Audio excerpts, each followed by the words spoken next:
BMG წარმოგიდგენთ.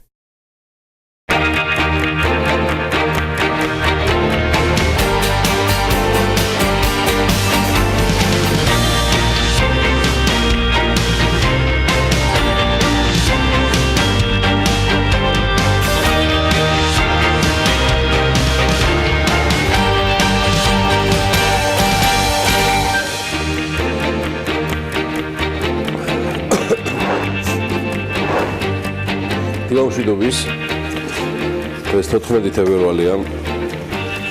მე გიორგი ისაკაძე ვარ, საქმიანი დილა TV პირველზე შეგიძლიათ გვიყუროთ ყველა სოციალური ქსელით, განსაკუთრებით მათ, ვინც საქართველოს ფარგლებს გარეთ არის.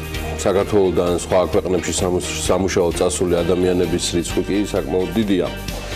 2015 წლის მარტის არაოფიციალური მონაცემებით საზღვარგარეთ მცხოვრები საქართველოს მოქალაქეების რაოდენობა დაახლოებით 1.607.000 ადამიანს შეადგენდა. საქართველოს მოსახლეობის დაახლოებით მეასედზეა საუბარი, რომელიც საზღვარგარეთ დასაქმებულთა სამუშაო უმეტეს შემთხვევაში დაბალკვალიფიციური, ხოლო სამუშაო პირობები კი საკმაოდ მძიმე.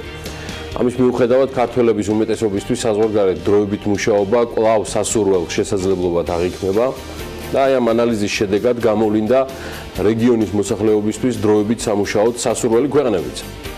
მოკლედ 5 ფავორიტ ქვეყანას შორის არის ამერიკის შეერთებული შტატები, რუსეთი, გერმანია, დიდი ბრიტანეთი და საფრანგეთი.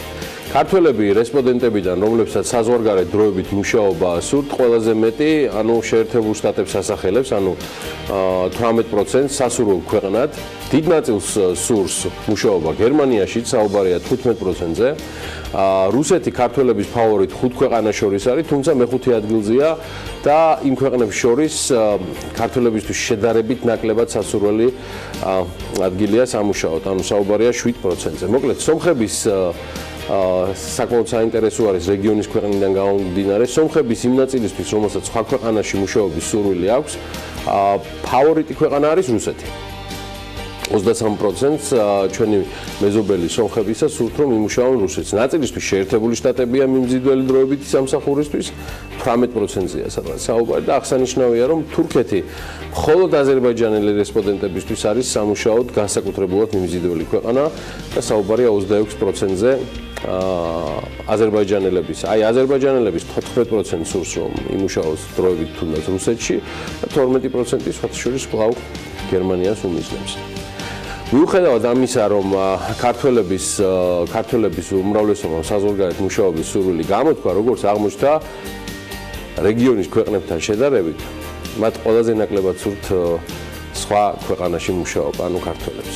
საუბარია 36%-ზე, ასეთი ერთგული მამულიშვილები უყავართ გამჩეს. ამასობაში კი დასავლეთ საქართველოში ნარინჯისფერი რთველი დასრულდა, როგორც ციტრუსის შტაბში ანგრევად ციტრუსების BMG-ს განუცხადეს, ბოლო მონაცემებით ექსპორტზე 13.569 ტონა მანდარინი გავიდა, რაც 6.213 ტონით შემცირებული მაჩვენებელია 2016 წელთან შედარებით. გადამამუშავებელმა საწარმოებმა მიმდინარე სეზონზე 8.320 ტონა არასტანდარტული მანდარინი გადაამუშავეს, რაც 6.580 ტონით ჩამორჩება 2016 წლის მაჩვენებელს. მოდი გადავხედოთ 2017 წლის საექსპორტო ბაზრების ხუთეულსაც, აქაც ერთგვარი რეიტინგი. აი ნახეთ, აზერბაიჯანი არის პირველ ადგილზე 34.075 ტონით, მეორე ადგილს იკავებს რუსეთის ფედერაცია 15.222 ტონით, სომხეთი 2.445 ტონა, უკრაინა და ყაზახეთი. ყაზახეთში სულ 153 ტონა გავიდა, მაგრამ აი უკრაინამ კი 5.122 ტონაზე არათუ კონტრაქტები გააკეთა, არამედ მიიღო ქართული ციტრუსი. ციტრუსის მცირე ნაწილის ექსპორტი ასევე განხორციელდა ყატარში, ლიტვასა, პოლონეთში და უზბეკეთში და ასევე საუბარია ძალიან მცირე მოცულობაზე ბელორუსეთში. ეთქობა იმდენად მცირეა, რომ აღნიშნვის ღირსადაც არ ღირს. მთლიანობაში ჯამში გადავხედოთ ციტრუსებიან ყველაფრიანად მოდი ვაჭრობის დინამიკას 2018 წლის იანვარში საქართველოში საქონლის საგარეო სავაჭრო ბრუნვა აქ ცხადია არადეკლარირებული ვაჭრობის გარეშე არის საუბარი 8015 მილიონზე მეტი შეადგინა, სადია დოლარზეა საუბარი, რაც წინა წლის შესაბამისი პერიოდის მაჩვენებელზე 20%-ზე მეტი არის. სტატისტიკის სამსახურის ინფორმაციით, აქედან ექსპორტი 222 მილიონზე დოლარზე მეტი იყო, ეს სხვათა შორის 25%-ით მეტია გასულ წელთან შედარებით, ხოლო იმპორტი 593 მილიონ 600.000 დოლარი, ეს მატება აქ 18%-იანია. უარყოფითმა სავაჭრო ბალანსმა 2018 წლის იანვარში 371 დოლარი შეადგინა და საგარეო სავაჭრო ბრუნვის 45.5%-ია. ასევე საქსტატის განახლებულ მონაცემებს ბიზნეს სიახლეებშიც არ მოგაკლებთ და ამდენ ციფრ რიცხვებში და სტატისტიკებში რამდენიმე წამით სულ რაღაც ამოსასუნთქად, მოდი მოკლე ანონსი ვნახოთ, ვინ იქნებიან დღევანდელი საქმიანი დილის სტუმრები რეკტაიმის ფონზე. 14 თებერვალს დილას საქმიანად იწყებენ მაიკლ არეთსი, ივა ჭყონია და კახა აცანელიძე. ზაზა აფაშიძის და ბექა ბაციკაძის სტუმარი სერგი კაპანაძეა. მასპინძლობთ გიორგი კობეშავიძეს, მონიკა დორადოს, შორენა ლორთქიფანიძეს, ნინო ზამბახიძეს და ვახუშტი მენაბდეს. დილა საქმიანია TV პირონზე.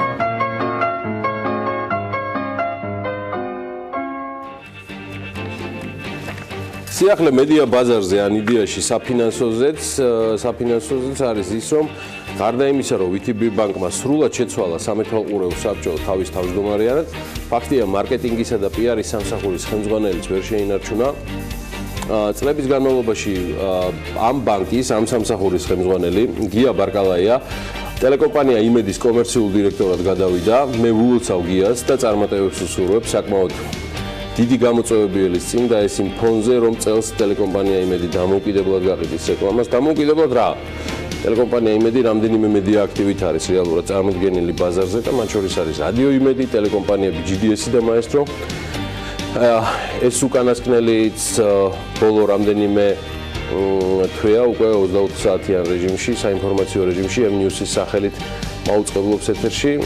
გუშინ Maestro-ს დაბადების დღე იყო და იქ მყოფ ჩემს რამდენიმე კოლეგას ვულოცავ Maestro-ს დაბადების დღეს, ასევე Maestro-ს დაბადების დღეს ვულოცავ მის დამფუძნებლებს. სიახლეა საგამომცემლო მედია ბაზარზეც კიდევ ერთი მსოფლიოში აღიარებული ბრენდი დაიმკვიდრებს თავს გაზაფხულიდან საქართველოში. გიორგი შარაშიძემ Georgia Today-ის გამომცემლმა რამდენიმე დღის წინ დაანონსა ჟურნალ ანტრეპრენეურის შემოსვლა. უდაოდ დიდი ამბავია და მნიშვნელოვანი, მინდა განსაკუთრებული წარმატება უსურვო გიორგის, ენერგიულ უნარიან ადამიანს და წარმატებები ქართულ ანტრეპრენერს. იმედია ამ გამოცემის ბაზარზე ყოფნა იქნება დამატებითი ინსპირაცია ქართული ბიზნეს საზოგადოებისთვის, მაქსიმალური გამჭვირვალობისკენ და საზოგადოებასთან კომუნიკაციასკენ. მოკლედ, წარმატებები გიორგი შარაშიძეს და მის გუნდს და ქართულ ანტრეპრენერს. ახალ ჟურნალს ჩვენ ჯერჯერობით არ ვგეგმავ, თუმცა სიახლეებს BMG რომ არ მოგაკლდებთ ამას სამწლიანი ისტორიის განმავლობაში მე მგონი უკვე შეეგუეთ, ხო და კიდევ ერთი წონიანი სიახლე გვაქვს რა. ერთ მძიმე კაცს ვიმატებთ, ოქროს კაცია, მაგრამ მძიმეა. მოკლედ BMG ტაბულასთან ერთად მძიმე კაცის ტრანსლირებას იწყებს TV პირველზე. ესე გადავწყვიტეთ. ყოველ შაბათ-კვირას საღამოს 10-ის ნახევარზე დავით კოვზირიძის საავტორო ტელეპროექტი მძიმე კაცთან ერთად, სწორედ ჩვენი გუნდის BMG-ის წარდგინებით იქნება და უბრუნდება სატელევიზიო სივრცეს და ეს სატელევიზიო სივრცე იქნება სწორედ TV პირველი. ბლიც ინტერვიუს ფორმატის ток-შოუს სტუმრები ისევ მრავალფეროვანი იქნება, ასევე სხვადასხვა პროფესიის შეხედულების და ღირებულებების ადამიანები, რომლებიც ავიცი 17 თებერვლიდან ინტერნეტ მომხმარებლებთან ერთად ასევე ტელემაყურებლების წინაშე წარსდგებიან და შეეცდებიან კოზირას ბევრისთვის უხერხულ კითხვებს მოხერხებულად უპასუხონ. უცვლელი რჩება გადაცემის მიზანი საზოგადოებამ უფრო ახლოს და სხვადასხვა კუთხიდან წარუდგინოს მათთვის საინტერესო სტუმრები და რა თქმა უნდა კიდევ უფრო ხშირად ვიდრე აქამდე საქმიანი წლების წარმომადგენლები. მე მინდა წარმატება უსურვო მძიმე კაცს, დავით კოვზირიძეს, ტაბულას და BMG-ს.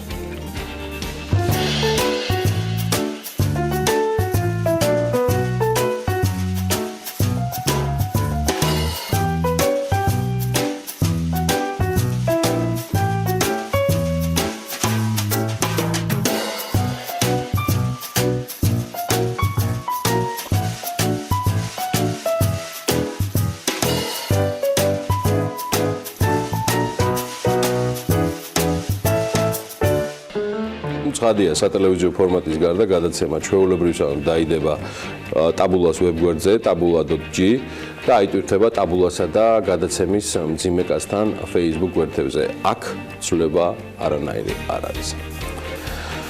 კიდე ამბავი რომ საქართველოში არაფერი შეუძენია არც აპირებს, მაგრამ აი ევროპაში კი წასდათ ხელი და დაერიან მედია აქტივებს. Forbes-მა 12 თებერვალს დაადასტურა ბრიტანული ავტორიტეტული ონლაინ ბიზნეს გამოცემის The Memos შეძენა, ნასყიდობის თანხა არ სახელდება. Forbes-ი ადასტურებს, რომ The Memos შეძენა არის კომპანიის სტრატეგიის ნაწილი, რათა უფრო დამაჯერებლად იყოს წარმოდგენილი ევროპულ ბაზარზე და მეტი ევროპული კონტენტი ვიხილოთ Forbes.com-ზე. Forbes-ი ადასტურებს თავის სურვილს მომავალშიც გააგრძელოს მედია შესყიდვები, მისთვის ღირებული აქტივებისა ევროპის მასშტაბით და აი რა ბედნიერებაა, რომ ჩვენ ვერ გვიყიდიან. ჩვენი საშუალებით კიდევ გაიფართონ რეგიონალური დაფარვა. აქაც საკმარისზე მეტად ვყავართ წარმოდგენილი წარმატებები Forbes, წარმატებები მის ევროპულ მედია ექსპანსიას. The Memo ნამდვილად სოლიდური შენაძენია და მნიშვნელოვანიც. და აი სადმოვა იმ შენაძენთან, რომელიც მე მაქვს BMG-ს გუნდის სახით და მისი კაშკაშა წარმომადგენელი კვლავ ჩემთან ერთად არის. აგერ ანათებს პერიოდულად ყურში რაღაც ესმის, რასაც უგვარებს დავით ქართველიშვილი, მაგრამ მე ვსაუბრობ ანა ლაპიაშვილზე, ანა დილა მშვიდობის. მშვიდობის გიორგი. თემას გავაგზავნებ, ოღონდ Forbes-თან კავშირში არ არის, მაგრამ პეკინის გამზირზე ტანაცვლის მაღაზია პრომოდი დაიხურა. პეკინის 5 ნომერში ფართი, სადაც აქამდე მაღაზია ფუნქციონირებდა, ახლა ქირავდება. ადგილი შეიცვალა ქალის თეთრაულის მაღაზია ეტამაც და ორსეიმაც უკვე მის გვერდით გადავიდა. ეს მაღაზია ედრესის ჯგუფის მართვაში იყო, მიზეზი კი სავარაუდოდ პეკინის გაცალმხრივება გახდა, რადგან როგორც მოვაჭრეები ამბობენ, მყიდველების რიცხვმა იკლო. სხვათა შორის პეკინის გამზირზე უძრავი ქონების ფასი შემცირებულია. პეკინის გამზირზე კომერციული უძრავი ქონების იჯარის ფასი 2017 წელს წინა წელთან შედარებით 9%-ით, ხოლო ფართების ვაკანტურობა კი 7%-ით შემცირდა. სტატისტიკას Colliers International Georgia ავრცელებს და შესაბამისად ჩვენც მათ მონაცემებს ვეყრდნობით. პრომოდი დაიხურა, სხვა გაიხსნება და იმედია პეკინის გამზირსაც ეშველება და ვიდრე ეს მოხდება მანამდე საქართველოს შეიარაღებული ძალების პირად შემადგენლობას ფეხსაცმელს თურქეთში შეუკერავენ. თავდაცვის სამინისტრომ თურქულ კომპანია იაკოპოგლუსთან ხელშეკრულება უკვე გააფორმა. ხელშეკრულების მიხედვით თურქულმა კომპანიამ 22500 წყვილი მაღალყელიანი ფეხსაცმელი უნდა შეკეროს, შეკვეთის საერთო ღირებულება $832,500-ია. აღსანიშნავია, რომ შეიარაღებულ ძალებზე გაცემულ მაღალყელიან ფეხსაცმელებს ვადა 2017 წლის ბოლოს ამოეწურა. გასულ წელს ფეხსაცმელების შეძენაზე გამოცხადებული ტენდერი კი ჩაიშალა, ამიტომ შეიარაღებულ ძალებს მოუწიათ დაჩქარებული წესით კომპანიის შერჩევა და ხელშეკრულების გაფორმება. თურქულმა კომპანიამაც იჩქარა, შერჩევა თანამშრომლებთან გამოკითხვის წესით მოხდა და 22500 წყვილი მაღალყელიანი ფეხსაცმელი მოკლედ თურქებმა დაადასტურეს ხელშეკრულებით, რომ აპრილის ბოლომდე ეს 22500 წყვილი აი ესეთი მაღალყელიანი ფეხსაცმელისა ქალბატონებო და ბატონებო ჩვენს ოქროს ბიჭებს, ქართულ ჯარისკაცებს, ქართულ ჯარს, ქართულ არმიას აპრილის ბოლომდე ადგილზე ექნებათ. მე ისე უძრავ ქონებასთან დაკავშირებული ინფორმაცია მაქვს გიორგი, ოღონდ საქართველოს პარტნიორებს გავცდი. ასობით ათასმა ბრიტანელმა ერთ დღესაც მოულოდნელად აღმოაჩინა, რომ მილიონერია. ვისურვებდი, რომ ასეთი ამბები საქართველოდანაც ყოფილიყო. ამ აღმოჩენაში მათ უძრავი ქონების რეალიზაციის ბრიტანული საიტი Zopla დაეხმარა. კომპანიამ კვლევა ჩაატარა და სპეციალური კალკულატორი შექმნა, რომელთაც ბრიტანეთში მოქალაქეები მათ საკუთრებაში არსებული უძრავი ქონების ღირებულებას განსაზღვრავენ. Zopla-ს კვლევა აჩვენებს, რომ დიდ ბრიტანეთში 768,000 ბინის ან სახლის ღირებულება 1 მილიონ ფუნტს აღემატება.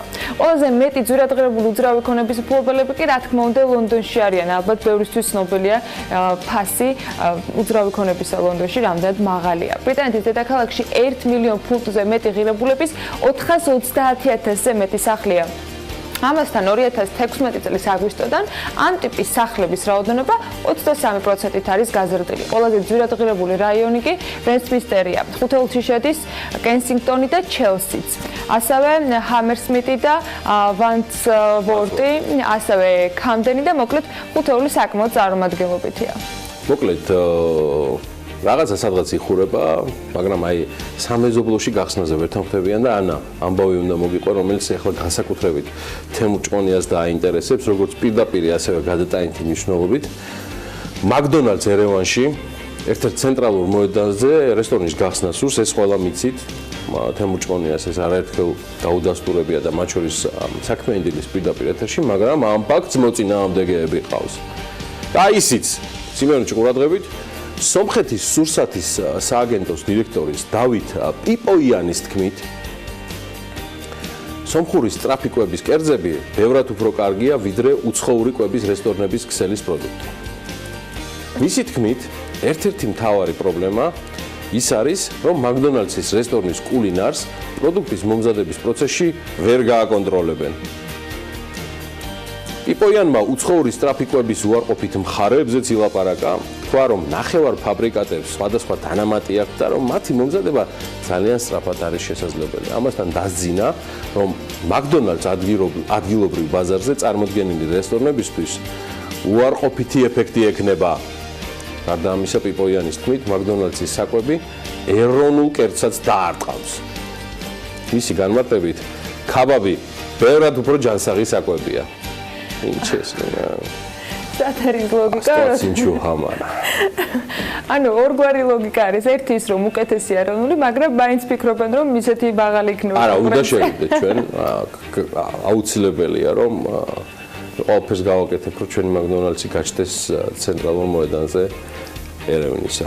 თემურ ჭყონიას თუ შეიცვლის, მაგრამ რაც გადაიფიქრა, რომ შესულიყო სწორედ ამ ბაზარზე, ნახოთ, ყველაფერი წინ გვაქვს დარწმუნებულობა, რომ ამ ბიზნეს განვითარების გეგმები კიდევ უფრო ფართო აქვს. გიორგი, ჯერ მაკდონალდსის გახსნასთან დაკავშირებულ ამ გაუგებრობას არ ვაგვარებთ, მაგრამ ინტერნეტობის პრობლემა შესაძლოა ძალიან მალე გაქრეს. მე ვერ ვეშვები SpaceX და ილონ მასკ მთელი დედამიწისთვის მაღალი ხარისხის ინტერნეტის მიწოდებას კოსმოსიდან გეგმავენ და შესაბამისად ვერც ეს ამბავი გამოგვჩებოდა.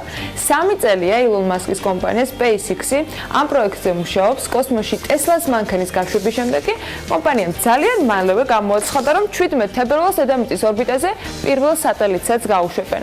მიკროსატ 2A და 2B შემოწმება წარმატებით უკვე გატარებული არის და კალიფორნიის აერობაზიდან მათი ორბიტაზე რაკეტა Falcon 9-სკენ წაიღებს უკვე გეზს. 2017 წელს კომპანიის ვიცე-პრეზიდენტმა თქვა, რომ პროექტის ფარგლებში პროტოტიპების საცდელი გაშვება 2018 წელს შედგებოდა და აი ვიღებთ შედეგსაც. პირველი სატელიტი კი 2019 წლიდან უკვე ამოქმედება. გეგმის მიხედვით 2024 წლისათვის პროექტი უკვე სრული დატვირთვით იმუშავებს. SpaceX-ის ორბიტაზე 4425 სატელიტი უნდა გაეშვას. ამჟამად დედამიწის გარშემო ისე გეტყვით, რომ სულ 1500-მდე სატელიტი დაფრინავს და მას შემდეგ რაც მხოლოდ SpaceX 4000-ზე მეტი სატელიტი ეყოლება, როგორც ამ კომპანიის წარმომადგენლები ამბობენ, შეძლებენ, რომ მთელი დედამიწა უფასო Wi-Fi-ით აღჭურონ. ანა ვერ ეშვება ილონ მასკს და ტესლას. მე კი ცოტა ამ კვირაში დააკვირდებოდით, რომ იაპონურ აზიურმა თემატიკამ ჩამიწრია. გოგა მელიქიძემაც ძალიან ამიყვა მხარი აზიურ ბაზრებთან დაკავშირებით და კიდევ ერთი ამბავი იაპონურმა კომპანიამ Sumitomo Forestry ჯერ კიდევ გასულ წელს გააკეთა მეგობრებო განცხადება, რომ ტოკიოში 70 სართულიანი ხის სათამბჯენის აშენებას გეგმავს. მიმდინარე კვირაში კომპანიამ უჩვეულო ნაგებობის მშენებლობის დეტალური გეგმა წარმოადგინა, ამას წერს Nikkei Asian Review და წინასწარი გათვლებით იაპონური კომპანია ხის სათამბჯენის ასაშენებლად $5.5 მილიარდ დახარჯავს და 185,000 კუბურ მეტრ ხის სამშენებლო მასალას გამოიყენებს. 350 მეტრის სიმაღლის სათამბჯენი მსოფლიოში პირველი 70 სართულიანი ხის ნაგებობა იქნება.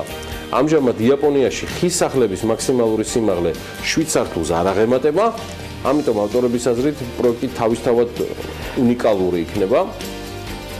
სათამბჯენის კონსტრუქცია ცხადია ფოლადის კარკასით გამაგდება, რაც მას საშუალებას მისცემს, რომ მიწისძვრას გაუძლოს. შენობის საერთო ფართობი 450,000 კვადრატულ მეტრზეა გათვლილი, სადაც ოფისების, სასტუმროები, ბინები განთავსდება. გათვლების მიხედვით უყურებთ კიდეც კადრში, უნიკალური სათამბჯენის მშენებლობაში დახარჯული მასალები საკმარისი იქნებოდა, არ გითხრათ, 8000 სტანდარტული ხის სახლის ასაშენებლად. 70 სართულიანი ხის ცათამბჯენის მშენებლობის დასრულება 2051 წლისთვის იგეგმება და ამბობენ რომ ქართული სადაზღვევო კომპანია იქნება მისი დამზღვევი და ხანძარსაწინააღმდეგოებზეც ქართველები იზრუნებენ, აი ესე. ასეთ ცათამბჯენებს საქართველოში რომ მოვესწროთ თუ იცით რა არის საჭირო. აბსოლუტურად სწორია ამ ქვეყნის მოსახლეობის სასწრაფოდ და რაც შეიძლება მეტი მდიდარი გამდიდრება და შეძლებული და უნარიანი ადამიანები სხვა შორის ანა მოისაკლისა ქართულ მილიონებზე მინდაო ინფორმაციაო და აგერ ეგ მოახერხა GBC-მ და ყოჩახმად მილიონების შესახებ სტატისტიკა GBC-მ შემოსავლების სამსახურიდან გამოითხოვა 1 მილიონ ლარზე მეტი შემოსავალი 2017 წელს 298-მა ფიზიკურმა პირმა მიიღო. მათი რაოდენობა, რომელთა შემოსავალი 1-დან 5 მილიონამდე დიაპაზონშია, 2016 წელთან შედარებით არ შეცვლილა. თუმცა კლებაა უფრო მდიდართა შორის 5 მილიონი და მეტი შემოსავალი 2017 წელს მხოლოდ 24 ფიზიკურ პირს აქვს მიღებული და დეკლარირებული შესაბამისად. 2016 წელს ასეთი 26 პირი იყო. ცხადია ქართველი მილიონერების შესახებ საჯაროდ თითქმის არაფერი არ არის. წარმოდგენილი მონაცემებით არც იმ პირებს მოიცავს, რომლებსაც შესაძლოა წლიური მილიონის შემოსავალი არ უფიქსირდება. თუმცა რამდენიმე მილიონიან აქტივებს ფლობენ, ანუ გასულ წლებში დაგროვებული მილიონები ახლა საბანკო ანგარიშებზე აქვთ გადატანილი, დეპოზიტებზე ლოკალიზებული. ამის გათვალისწინებით უნდა ვივარაუდოთ, რომ ქართველ მილიონერთა რაოდენობა გაცილებით მეტია ვიდრე წარმოდგენილი სტატისტიკა. გახლავთ. და რამდენიმე წლიანი მკვეთრი ვარდნის შემდეგ საქართველოსთან მსუბუქი ავტომობილების ექსპორტი მსუყეთ და მძიმედ 88.5%-ით გაიზარდა. კომპანია ფაზის ოილმა, რომელიც ყულებში ნავთობ გადამამუშავებელი ქარხნის აშენებას გეგმავს, ძალიან დიდ განაცხადს და ამბიციურ განაცხადს აკეთებს ინვესტიციაზე. თანამედროვე გადახდის სისტემების მონტაჟი თბილისის მუნიციპალურ ტრანსპორტში წლის ბოლომდე დასრულდება. მერიის თემებსაც ვაგრძელებთ დილიდან და უთენია.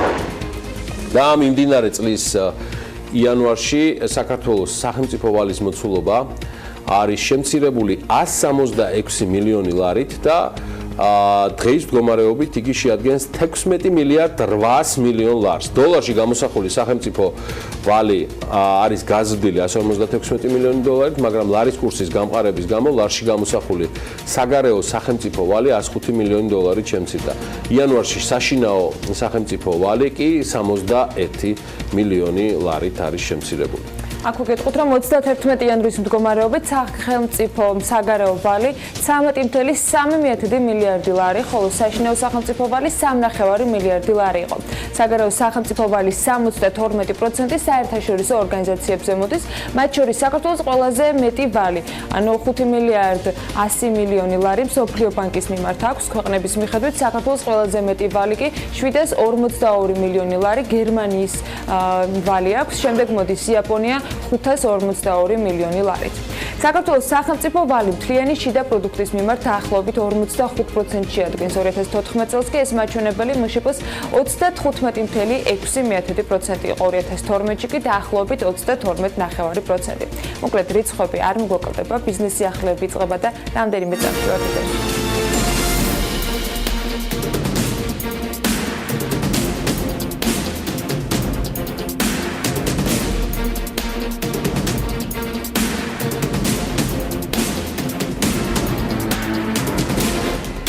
წლიანი მკვეთრი ვარდნის შემდეგ საქართველოსთან მსუბუქი ავტომობილების ექსპორტი 88.5%-ით გაიზარდა. საქსტატის ინფორმაციით 2017 წელს რეექსპორტზე 29.357 ერთეული ავტომობილი გავიდა, რაც 13.700-ით მეტია 2016 წლის მაჩვენებელთან შედარებით. ავტომობილების ექსპორტი ორი ქვეყნების სამეულში სომხეთი, უკრაინა და აზერბაიჯანი შედიან. 2017 წელი კი ექსპორტისათვის საკმაოდ მზარდი იყო.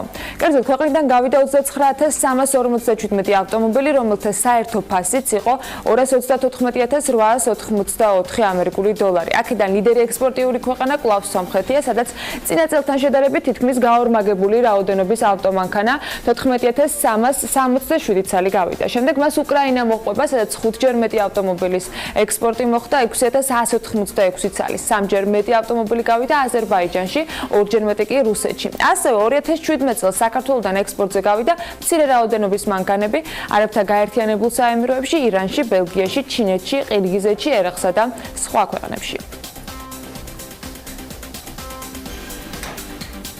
თვის ბოლოს გახდება ცნობილი პირველი ლოკაცია, სადაც დედაქალაქში ავტოპარკინგი მოეწყობა. პროექტი, რომელზეც თბილისის მერია მუშაობს, მიწის ზედა და მიწის ქვეშა პარკინგების მოწყობას ერთდროულად ითვალისწინებს.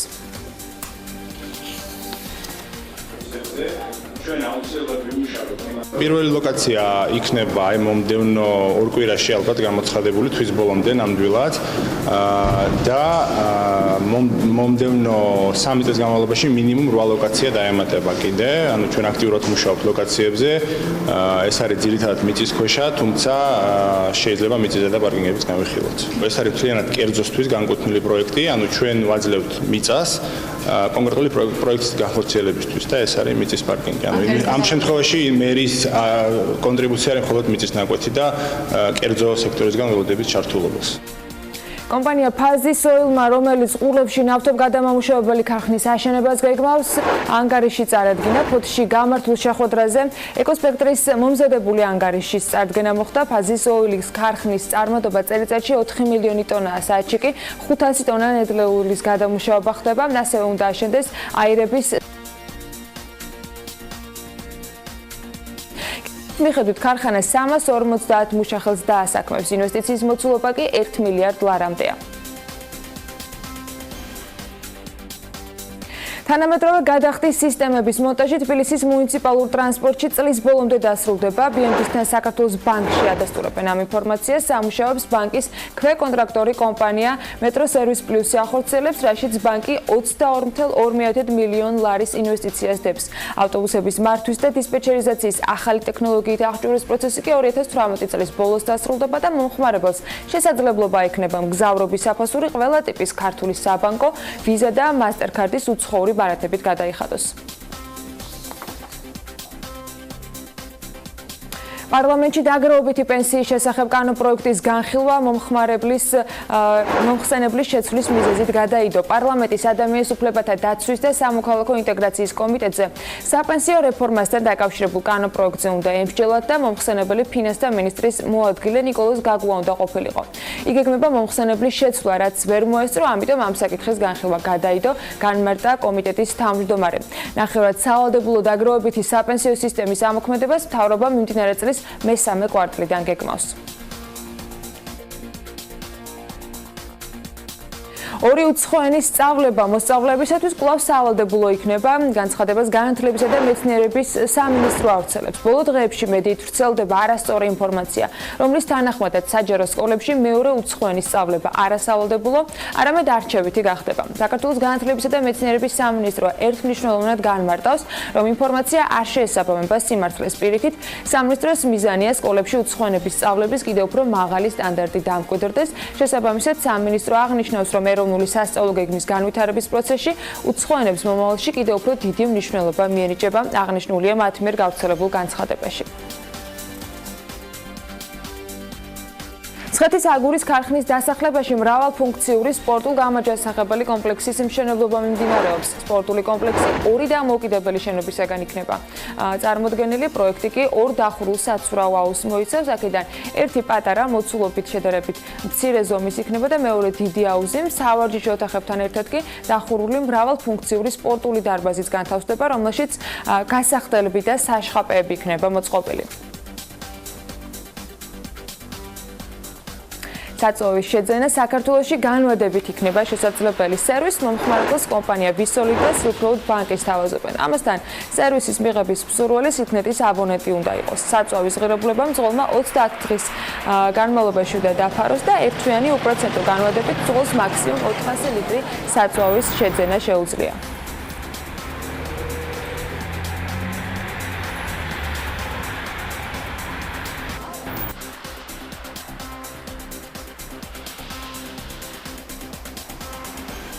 ინიციატივა ნამდვილად საინტერესოა, სახალისო და დამაფიქრებელიც ალბათ, როდესაც ასეთი საკითხი დადგა დღის წესრიგში, რომ შესაძლებელი არის ან საჭირო საწვავის განვადებით შეძენა. მოკლედ, არ ვიცი ეს საწვავზე როგორ მოქმედებს და უშუალოდ და პირდაპირ მოქმედებს, მაგრამ დრო არის რომ გავიგოთ რა ხდება საავტო ბაზარზე.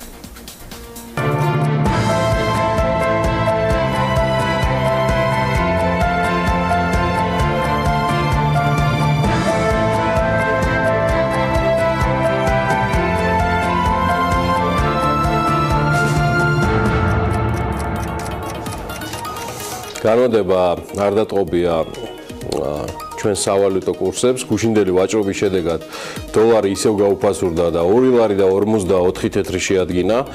ევრო გაძვირდა ოდნავ თეთრზე მეტით 3 ლარად და 1 თეთრად ფასობს. ლირა შესაძენად 64 თეთრი დაგჭირდებათ. ფუნტ სტერლინგი მყარად ინარჩუნებს 3 ლარის და 38 თეთრის დიაპაზონს. მოკლედ გუშინ ეროვნული ბანკის მიერ გამოქვეყნებული ახალი სტატისტიკა დაგიანონსეთ, რომ გაცნობილი ყავით. ძალიან მართლა საინტერესო ამბებია. ერთ წლამდე სამხმარებლო სესხებზე მეოთხე კვარტალში 17.8%-დან 18.5%-მდე არის მომატებული საპროცენტო განაკვეთები სესხები. გასული წლის ანალოგიურ პერიოდში 19.9%-დან 17.8%-მდე აღინიშნა კლება. საბაზრო განაკვეთები ყველა კატეგორიის სესხს მოიცავს, ცხადია მათ შორის უზრუნველყოფილსაც. არაუზრუნველყოფილის განაკვეთი საანგარიშო წლის ბოლო კვარტალში დაახლოებით 20%-მდე არის მომატებული. სტატისტიკაში სხვათა შორის ასევე სწრაფი, ეგრეთ წოდებული ონლაინ სესხების ფასის დინამიკა არ არის ჩაშლილი. კრედიტის იმ კატეგორიის, რომელზეც ეროვნული ბანკის მომხმარებლის დაცვისთვის 100%-ს ზედაზღვარი აქვს დაწესებული. საბაზრო განაკვეთები ამ დროისთვის ზღვარს ოდნავ ჩამოწდება. წლიური სასესხო განაკვეთები ეფექტურზეა საუბარი 91-99.7%-ის ფარგლებშია. ყველაზე დიდი არჩევანი ლიბერთისა აქვს. 12 თვიანის გარდა 6 თვიანიც, წლიური 93.3%-ად, ერთწლიანი 98%-ად ეფექტური, ლიბერტის სესხს 2500-მდე მოცულობით გასცემს. საქართველოს ბანკი და TBC მხოლოდ ერთ წლიანს გასცემენ, აქ საუბარია 1500 ლარამდე, მსგავსი სესხი VTB-საც აქვს, თუმცა ერთთვიანი და ცხადია პროლონგაციის შესაძლებლობით, აქ 300 ლარამდე არის წლიური განაკვეთით 99%. 2017 წელს კი საფონდო ბირჟაზე აქტივობა და ბრუნვა გაიზარდა, თუმცა ძირითადად რამდენიმე და სულ თიძე ჩამოსათვლელი კომპანიის წყალობით. გასულ წელს საფონდო ბირჟაზე აქციებსა და ობლიგაციებზე ჯამში 172.700.000 ლარის გარიგებები დაიდო, ანუ $100 მილიონ-მდეც კი ძალიან ბევრი გვიკლია.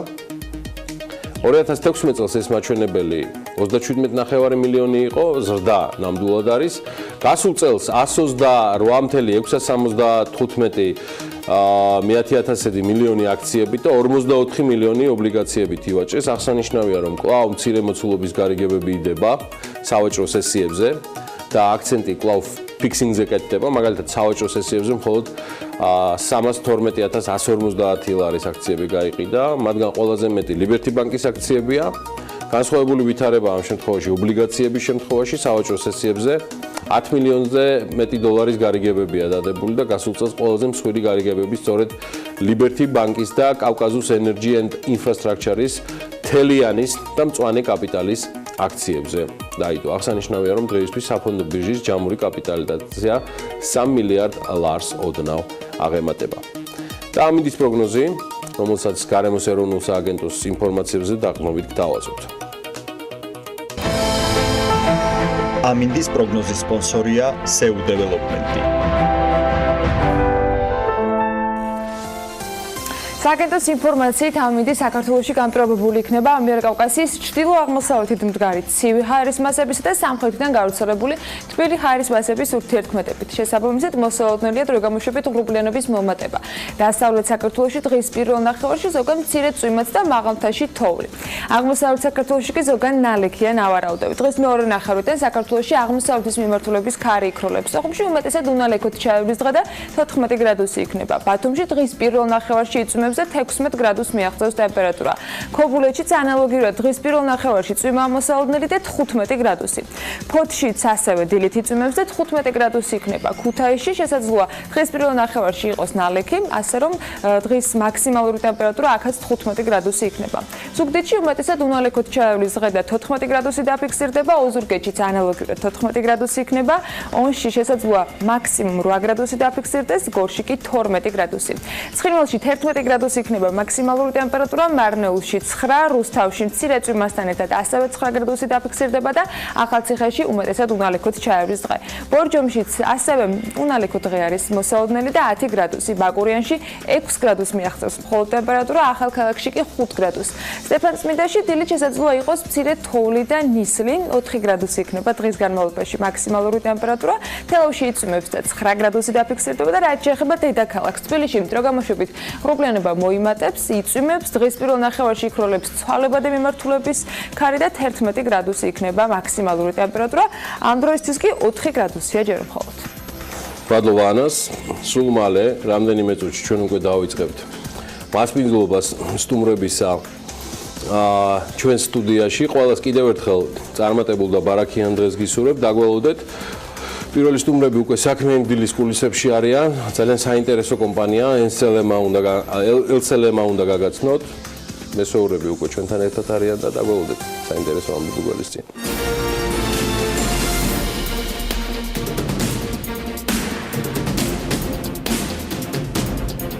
ერთი კომპანია უნდა გაგაცნოთ, ელსელემამ ფუნქციონირება 2017 წლის სექტემბერში დაიწყო. ის სხვადასხვა უნიფორმების მწარმოებელი კომპანია, რომელიც თავის პროდუქციას ევროპაში ყიდის სხვადასხვა ეტაპზე.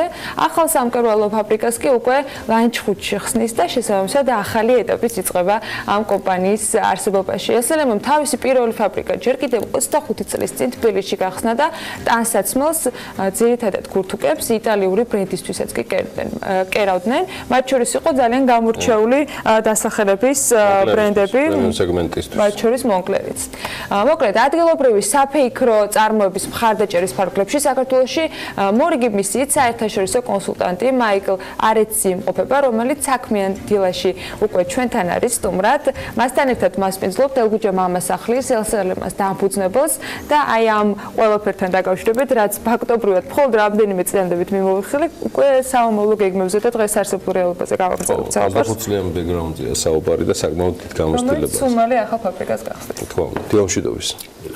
Good to see you here and welcome you. თქვენი ხილვა ჩვენ სტუდიაში. კეთილი იყოს თქვენი მობრძანება. დილა მშვიდობისა. თქვენ დავიწყოთ. მიხარია რომ ხართ ჩვენთან ერთად. ამხელა ისტორიის და გამოცდილების პორტფელის მქონე საქმიანობა, გამოცდილება, რომელიც წლები არის დაგროვებული. დღეს რა ეტაპზე ვართ, როგორ მიდის მუშაობა, დატვირთულობა მაინტერესებს, რა ეს ბრენდები მივად იცვლება, ანუ ვისაც თქვენ აწვდით, ვისთვისაც თანამშრომლობთ და დაკონტრაქტებული ვართ. დღეს სად არის ელსელემა, რა ეტაპზე ვართ განვითარების? დღეს მართლა განვითარების იმ ეტაპზე ვართ, რომ დაინერგა სრულად ახალი ტექნოლოგიები, თბილისში გავხსენით ახალი წარმოება. ლანჩხუთში იხსნება ერთ თვის შემდეგ ახალი საკმაოდ სერიოზული ფაბრიკა. დასაწყისისთვის იქ დასაქმდება 150 ადამიანი, ეს ლანჩხუთისთვის ძალიან კარგი არის. ძალიან. პოტენციალი არის და შეკვეთები ძალიან ბევრი გვაქვს. ამ პერიოდში ელსელემას ვისთან აქვს ძირითადად ურთიერთობა, ანუ შეკვეთების დონეზე ევროპული ბრენდებია, ამერიკული, აი რა მიმართულებით მუშაობთ? ამ პერიოდში ჩვენ მუშაობთ როგორც ადგილობრივ ბაზარზე, ასევე ექსპორტზეც. რა ტიპის პროდუქცია არის დღეს თქვენი მთავარი სამიზნე? ისე ქურთუკები ირჩება? ერთ-ერთი მთავარი ქურთუკები, იმიტომ რომ ტექნოლოგიური ხაზი სრულყოფილი არის ამ მიმართულებით. რა თქმა უნდა არის, აი მაგალითად ეს მეორე მიმართულება კიდე საკმაოდ სერიოზული ნაწარმი მზადდება შვეიცარიის პოლიციისთვის. უნიფორმები, ჯავშანჟილეტები და ელსელემა და საქართველოს უკერავს უნიფორმას შვეიცარიის პოლიციას? მათ შორის ჯავშანჟილეტების შალითებს, აქსესუარებს და იმ პოლიციურ თქვენ ამისათვის ტენდერში მოგიწიეთ მონაწილეობის მიღება, იმიტომ რომ ეს კიდევ ერთი მიმართულება და დარწმუნებული რომ ამ თემაზე სხვა დროს კიდევ უფრო ცუდად ვისაუბროთ. მე უბრალოდ დადასტურება მინდა რომ მივიღო რომ ეს იყო ის გზა, რომელიც თქვენ როგორც ერთ-ერთმა კომპანიამ ტენდერის სახით გაიარეთ. შვეიცარია გაკეთებაში. ნუ ჩვენთან მეგობრობს კომპანია კამელეონი, ეს არის რომელიც წარმოადგენს შვეიცარიულ მხარეს. საკმაოდ ცნობილი არის ეს კომპანია ამ მიმართულებით და მათთან თანამშრომლობით გავედით ჩვენ აი ამ პროექტის განხორციელებაზე.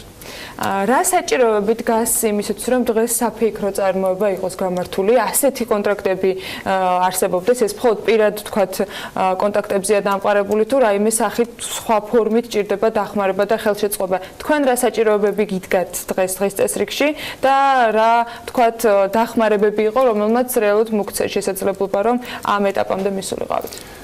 რა თქმა უნდა, რთული იყო აქამდე მოსვლა.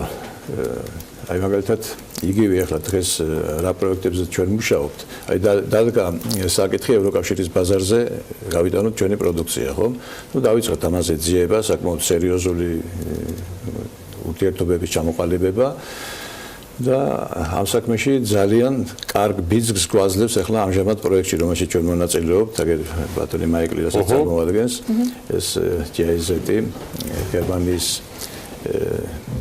საერთაშორისო თანამშრომლობის საზოგადოების თანადგომით ჩვენ მონაწილეობთ ბიზნესის სოციალური უზრუნველყოფის პროცესის პროექტში.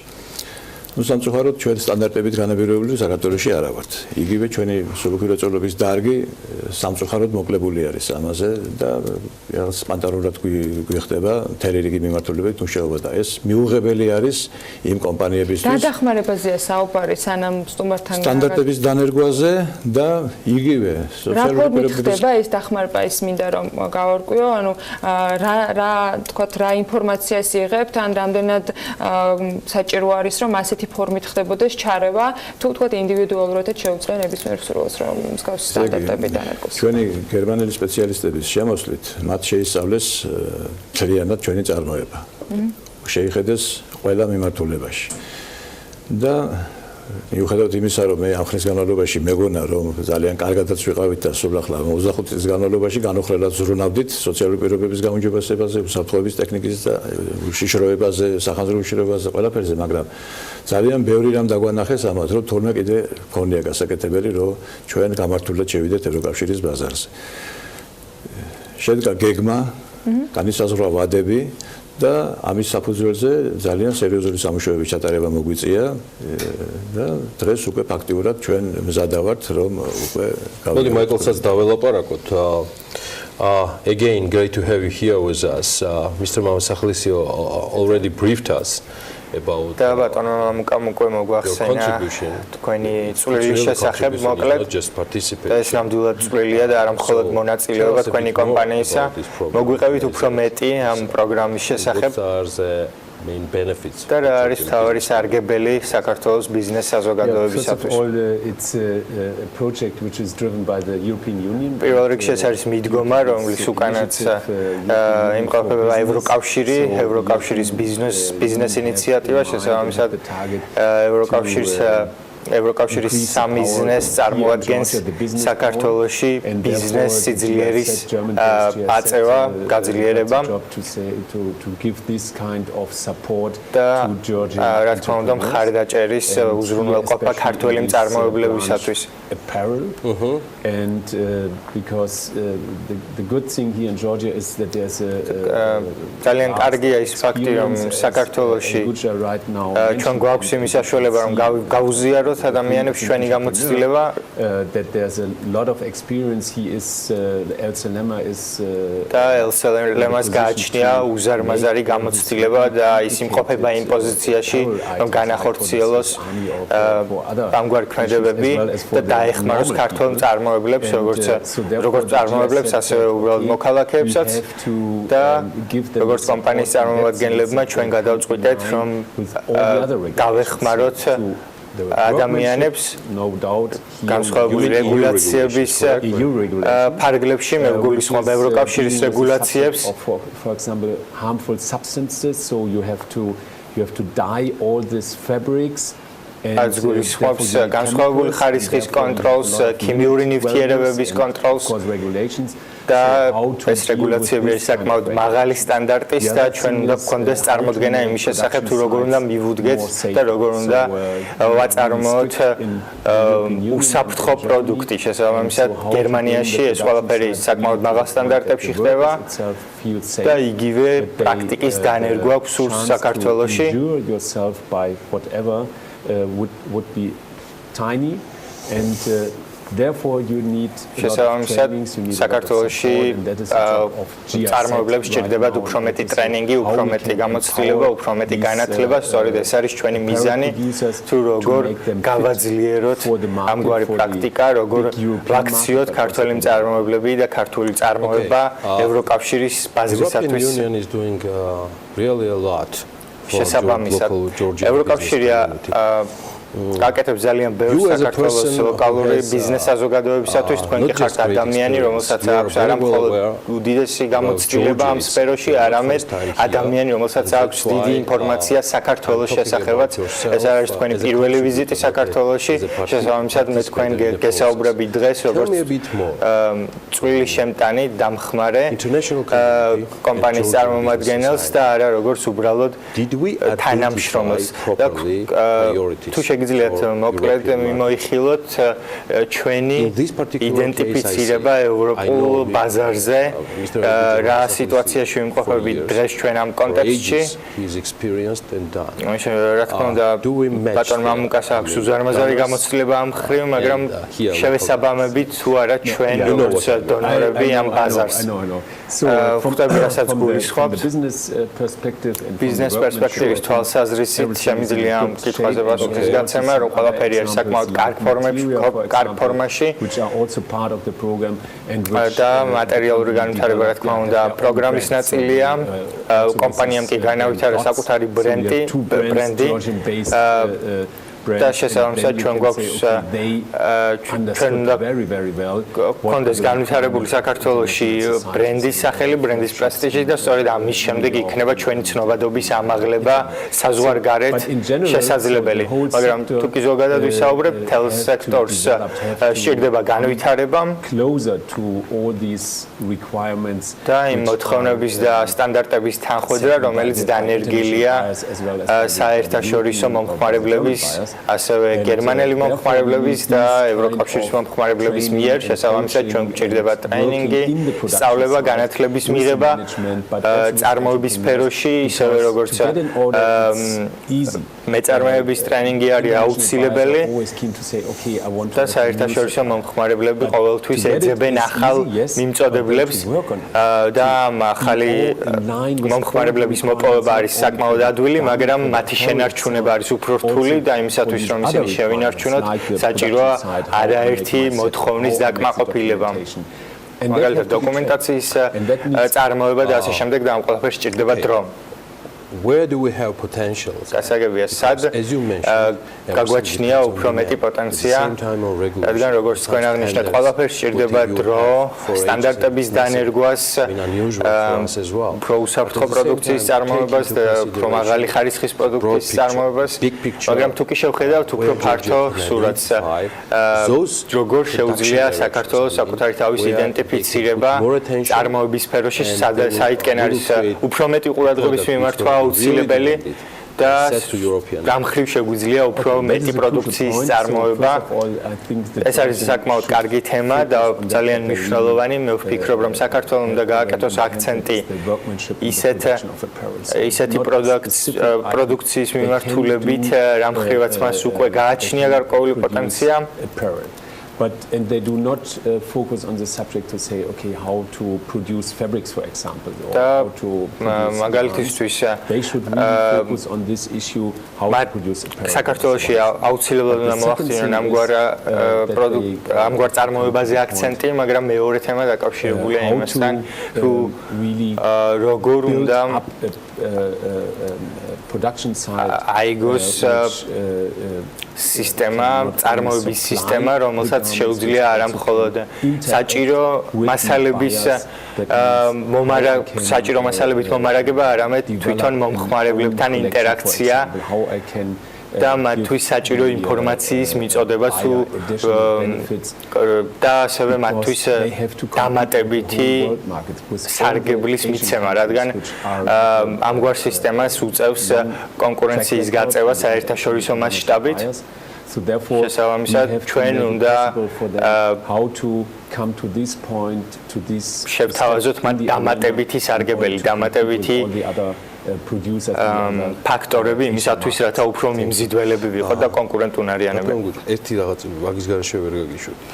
რატო აი ყველანაირი აი ამ ტიპის წარმოება გურიისკენ რატო იყურება ყველა აი იქ იყო თურქი ინვესტორები იქ ისინიც ოზურგეთისკენ აპირებენ აგერ თქვენ ლანჩხუთში რაიმე სხვა მიზიდულობის ძალა აქ იქ შეკერვას თუ მე ჩამოვჩი რამეს არა იცით არის ახლა ფოთში საკმაოდ სერიოზული ფაბრიკა გახსნეს ოზურგეთში ახლა ბრენდი იწყება ლანჩხუთში ჩვენ მქონდა რაღაც ისეთი პოტენციალი იქ ყავს ისეთი კადრი რომელიც ამ საქმეს მოუვლის ახლა იქ სადაც არ ახარ საქმე კარგად არ მიდის მაგრამ მე მყავს ისეთი კადრი რომელიცაც ვენდობი ეს ერთი მთავარი ფაქტორი რაც იყო იქ ადგილობრივი მერია დაგვეხმარა ჩვენ შევიძინეთ ჩაის ფაბრიკის ყოფილი შენობა ეს სრული რეაბილიტაცია მოახდინეთ მისი დავამთავრეთ სამშენებლო სამუშაოები ამჟამად მიდის კომპლექსია იღეთ ბატონო გუჯა ძველი არის შენობა თუ მარტო შენობა ძირითადად შენობა ავიღეთ სადაც მიმდებარე ტერიტორია რა თქმა უნდა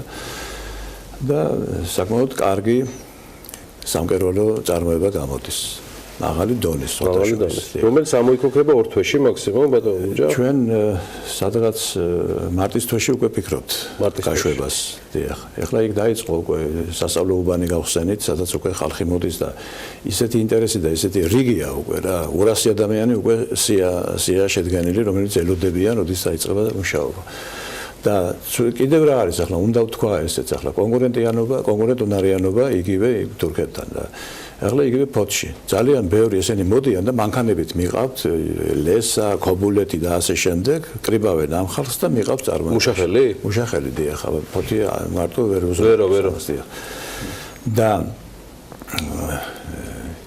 პირობები შრომის პირობები როგორი არის ახლა ასაგებია ტელეფონზე ლაპარაკი არ შეიძლება მუშაობის პროცესში ეს მაგრამ ფაქტობრივად უწევთ 8-ის ნახევარზე სახლიდან გამოსვლა ქალბატონებს ხო რომ ჩავიდნენ ფოთამდე თქვათ იგივე ლესადან რო წავიდეს ხო საღამოს 9 საათამდე მუშაობენ ეს არ არის ყოველდღე მიუღებელი აი პროექტი ჩვენასაც ახლა შრომის ხელშეკრულებას ახალი რომელიც გავაკეთეთ ახლა იქ 40 სამუშაო საათი ან მაქსიმუმ 48 შეიძლება ხო მას ითვალისწინებს კოდექსი და ძალიან ბევრი მე რატომ ვამბობ ამას ძალიან ბევრი ელოდება იქედანაც პირდაპირ ვამბობ ამას მე მან რო გაიხსნას რო გაიხსნას ლანჩხუთში და წამოვიდნენ ჩვენთან გავიგე იმიტომ რომ რაც გრასიეთ კი მიდგომა დიახ ამას არ ვალავ ხმამაღლავ ლაპარაკობ იმიტომ რომ არა ეგ არის კონკურენცია და რეალობა ეს წარმატება დაახლოებით რა მოცულობა გაქვთ დაგეგმილი პირველ ეტაპზე და რა პერიოდში სადამდე გეგმავთ რომ გაზარდოთ თქვენი ბიზნეს გეგმის რამდენიმე დეტალიც რა გვამხილავთ დიახ ეხლა რაც შეეხება რა ეტაპზე ვართ იგივე იმ ლანჩხუთის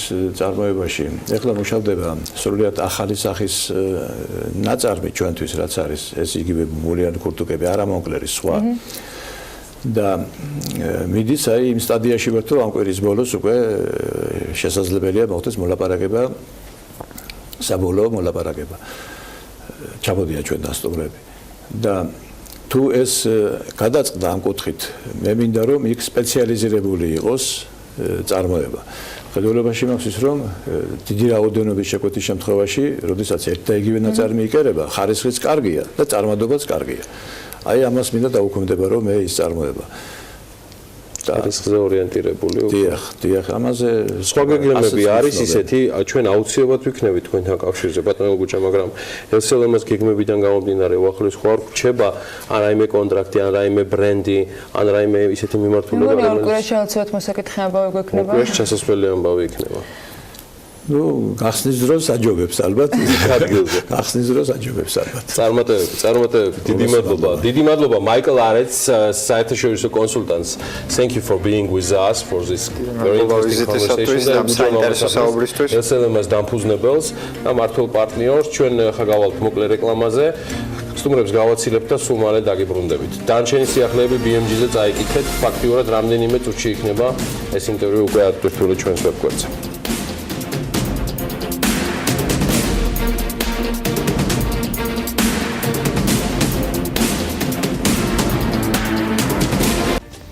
ეტაპზეა თბილისის მერიის რადიო ქალაქის პროექტი, რომელიც მუხიანში რადიო ქარხნის ტერიტორიაზე მრავალფუნქციური კომპლექსის მოწყობას გულისხმობს. ქუთაისში პროექტ Charging Eco-Spaces ფარგლებში სპეციალური ველოსიპედები დამონტაჟდება. პროექტ 50 ქონება შენისასტუმროსათვის ფარგლებში აუქციონზე კლიმატურ ბალნეოლოგიურ კურორტ ლიბანში მდებარე ყოფილი სანატორიუმი ლიბანი იყიდება.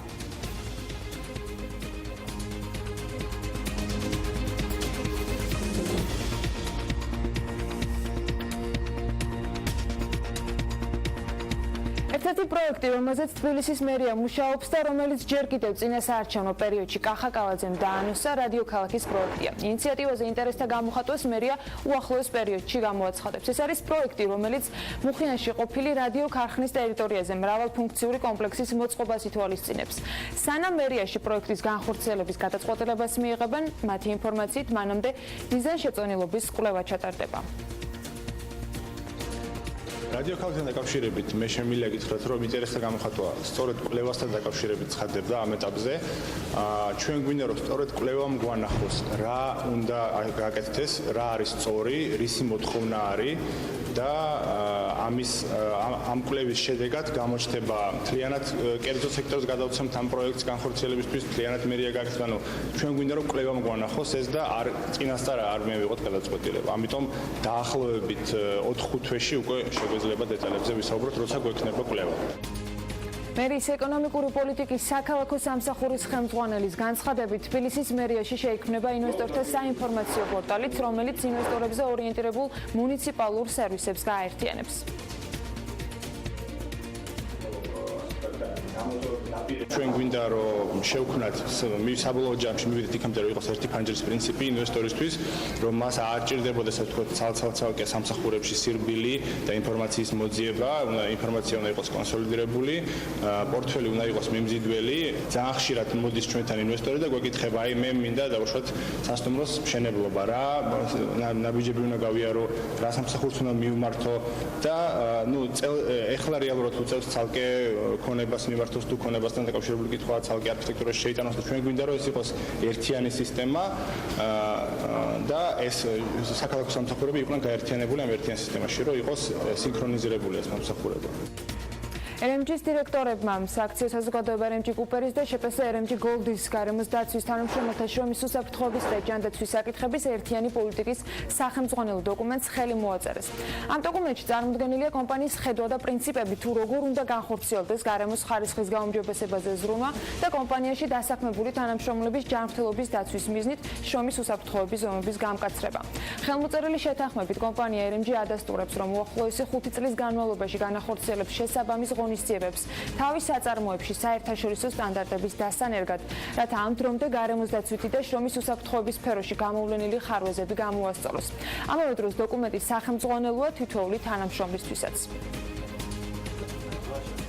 დღეს ხელი მოეწერა კომპანია RMG-ის გარემოს დაცვის, შრომის უსაფრთხოების და ჯანდაცვის ერთიანი პოლიტიკის დოკუმენტს. კომპანია აცხადებს, რომ მომდევნო 5 წლის განმავლობაში იზრუნებს საერთაშორისო სტანდარტების მიღებაზე გარემოს დაცვისა და შრომის უსაფრთხოების სფეროში, რითიც მნიშვნელოვნად გაუმჯობესდება როგორც თანამშრომელთა კეთილდღეობა, ასევე გარემოს მდგომარეობა. დღეს მოეწერა ამ მნიშვნელოვან დოკუმენტს, რომლითაც კიდევ ერთხელ RMG გამოთქვამს მზადყოფნა სახელმწიფო სტრუქტურებთან და მთლიანად საზოგადოებასთან ითანამშრომლოს.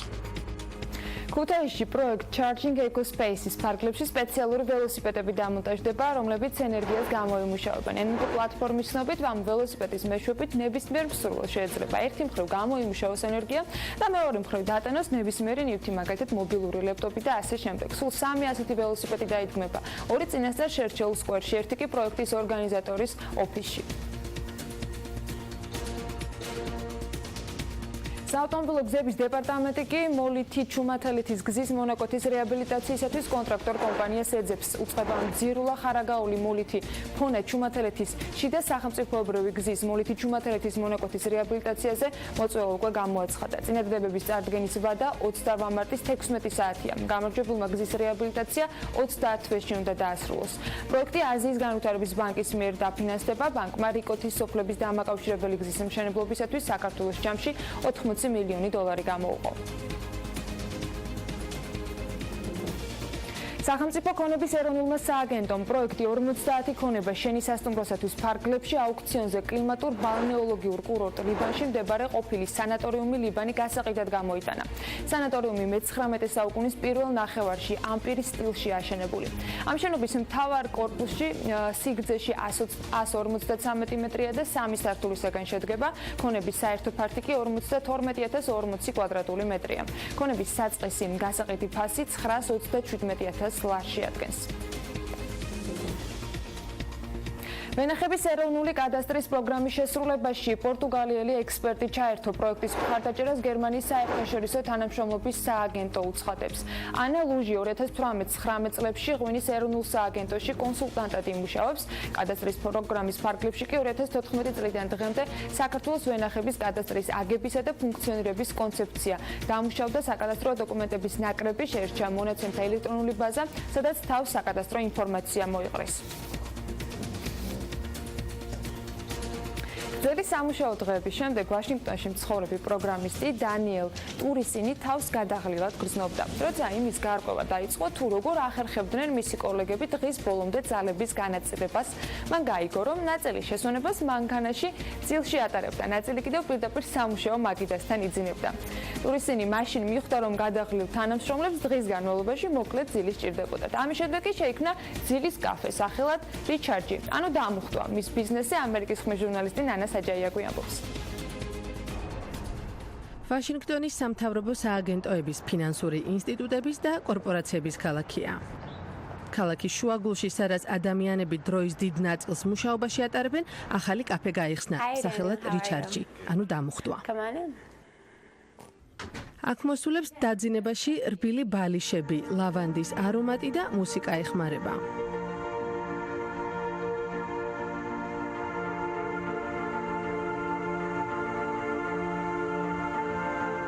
წუთიანი წაძინების შემდეგ ისინი სამსახურში განახლებული ენერგიით ბრუნდებიან. ძალიან კარგად შეხვდნენ ამ იდეას ვაშინგტონში. რიჩარდის დამფუძნებელი დანიელ ტურისინი ამბობს, რომ კაფე ხალხს ტემპის შენელებაში ეხმარება. ჩვენს ცხოვრებაში ძალიან ბევრი რამ შემოიჭრა. სმარტფონები, რომლებსაც კვირაში 7 დღე 24 საათი ვამოწმებთ. მაშინაც კი, როდესაც შვებულებაში ვართ. მუშაობას ბოლომდე არ ვწყვეტ. ეს არც ერთი თაობის ამხელა გამოწვევა არ ყოფილა, როგორც ახლა. ცხოვრების სტილის ცვლილების გამო ჯანმრთელობის პრობლემები ჩნდება. ხანგრძლივი და ბედნიერი ცხოვრების სტაბილურობა აუცილებელია.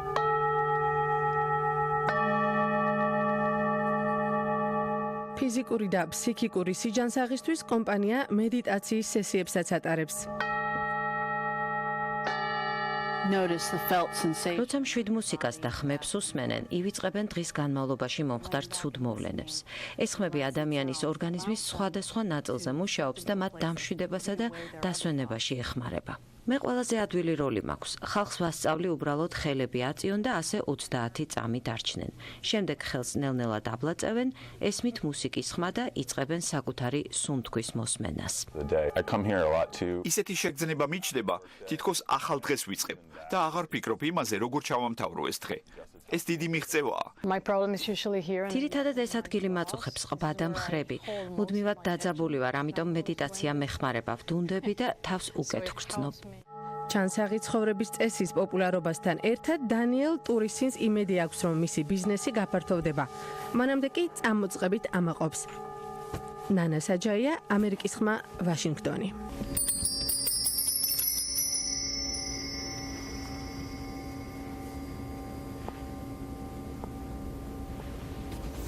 დიდი მადლობა კიდევ ერთხელ ჩვენს პარტნიორებს, ამერიკის ხმის საქართველოს ბიუროს.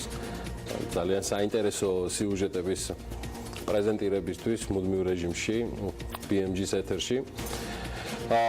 ვუბრუნდებით საქართველოს ჯერ კიდევ 1991 წელს ძმებმა მილდიანებმა წარმოდგენილი კომპანია მილდიანი ჯგუფის სახით თავიანთი საქმიანობის ერთ-ერთ მიმართულებად, მე ვიტყოდი ერთ-ერთ ძირითად მიმართულებად, მეღვინეობა აირჩიეს. საწყის ეტაპზე მეზობელ ქვეყანაში მზა პროდუქტს ყიდულობდნენ და იმას ყიდნენ, მალევე პირველი დაგროვილი კაპიტალით საკუთარი საწარმო შეიქმნა და რა ეტაპზეა დღეს ეს კომპანია? რა გამოწვევების წინაშე დგას იგი, რა გეგმებით არის წარმოდგენილი 2018 წელს და როგორი შედეგები ჰქონდა 2017-ში. ამაზე უკვე ივაჭყონია, საქართველოს დისტრიბუტორთა ბიზნეს ასოციაციის ხელმძღვანელი და მისი სტუმარი ისაუბრებენ. მე ამ შემთხვევაში პირდაპირ ალავერტს გადავდივარ ჩვენს თანაწამყვანთან, რომელიც უკვე წარგვიდგენს სტუმარსაც და შესაბამისად უკვე მიხედავს და გაუძღვება თემას. ივან, დილამშვიდობის, წარმატებულ ეთერს გისურვებ და წარმატებული დღე ჩვენს მაყურებელს. დილამშვიდობისა, გიორგი, ნამდვილად წარმატებული დილა, წარმატებული დღე ყველა ჩვენ მაყურებელს, ყველა საქმიან ქართველს და ნამდვილად ვაგრძელებთ რუბრიკას, ტრიალებთ ღვინის გარშემო, ნამდვილად ჭეშმარიტად ქართული საგანძურის გარშემო და ნამდვილად ჩემთვის ეს დიდი პატივი არის ღვინის კომპანიების წარდგენა. პირველი კომპანია ზუსტად ერთი კვირის წინ იყო, ანუ წელს გახსნა ეს რუბრიკა. კომპანია სააქციო საზოგადოება მარუსია, იქამდე ერთადერთი კომპანია იყო, ვინც დაგვთანხმდა სატელევიზიო ეთერს სამწუხაროდ KTV და მადლობა მის გაყიდვების მენეჯერს ნანიკო რატეაინძეს, ეხლა კი ჩვენი უკვე მესამე სტუმარი, რა თქმა უნდა, ღვინის გარშემო არის კომპანია მილდიანი და მისი გაყიდვების მენეჯერი ბატონი კახა აცანელიძე. მადლობა სტუმრობისთვის, კახა. საკმაოდ საინტერესო დაიწყო ბატონმა გიორგიმ. ფაქტიურად რაღაცა პატარა შტრიხები, საკმაოდ საინტერესო მოყვა კომპანიის გარშემო. მოდით თქვენ რას გვეტყოდით უფრო სიღრმისეულად და ძირეულად ამ კომპანიის გარშემო? კეთილი. პირველ რიგში დიდი მადლობა მოწვევისათვის.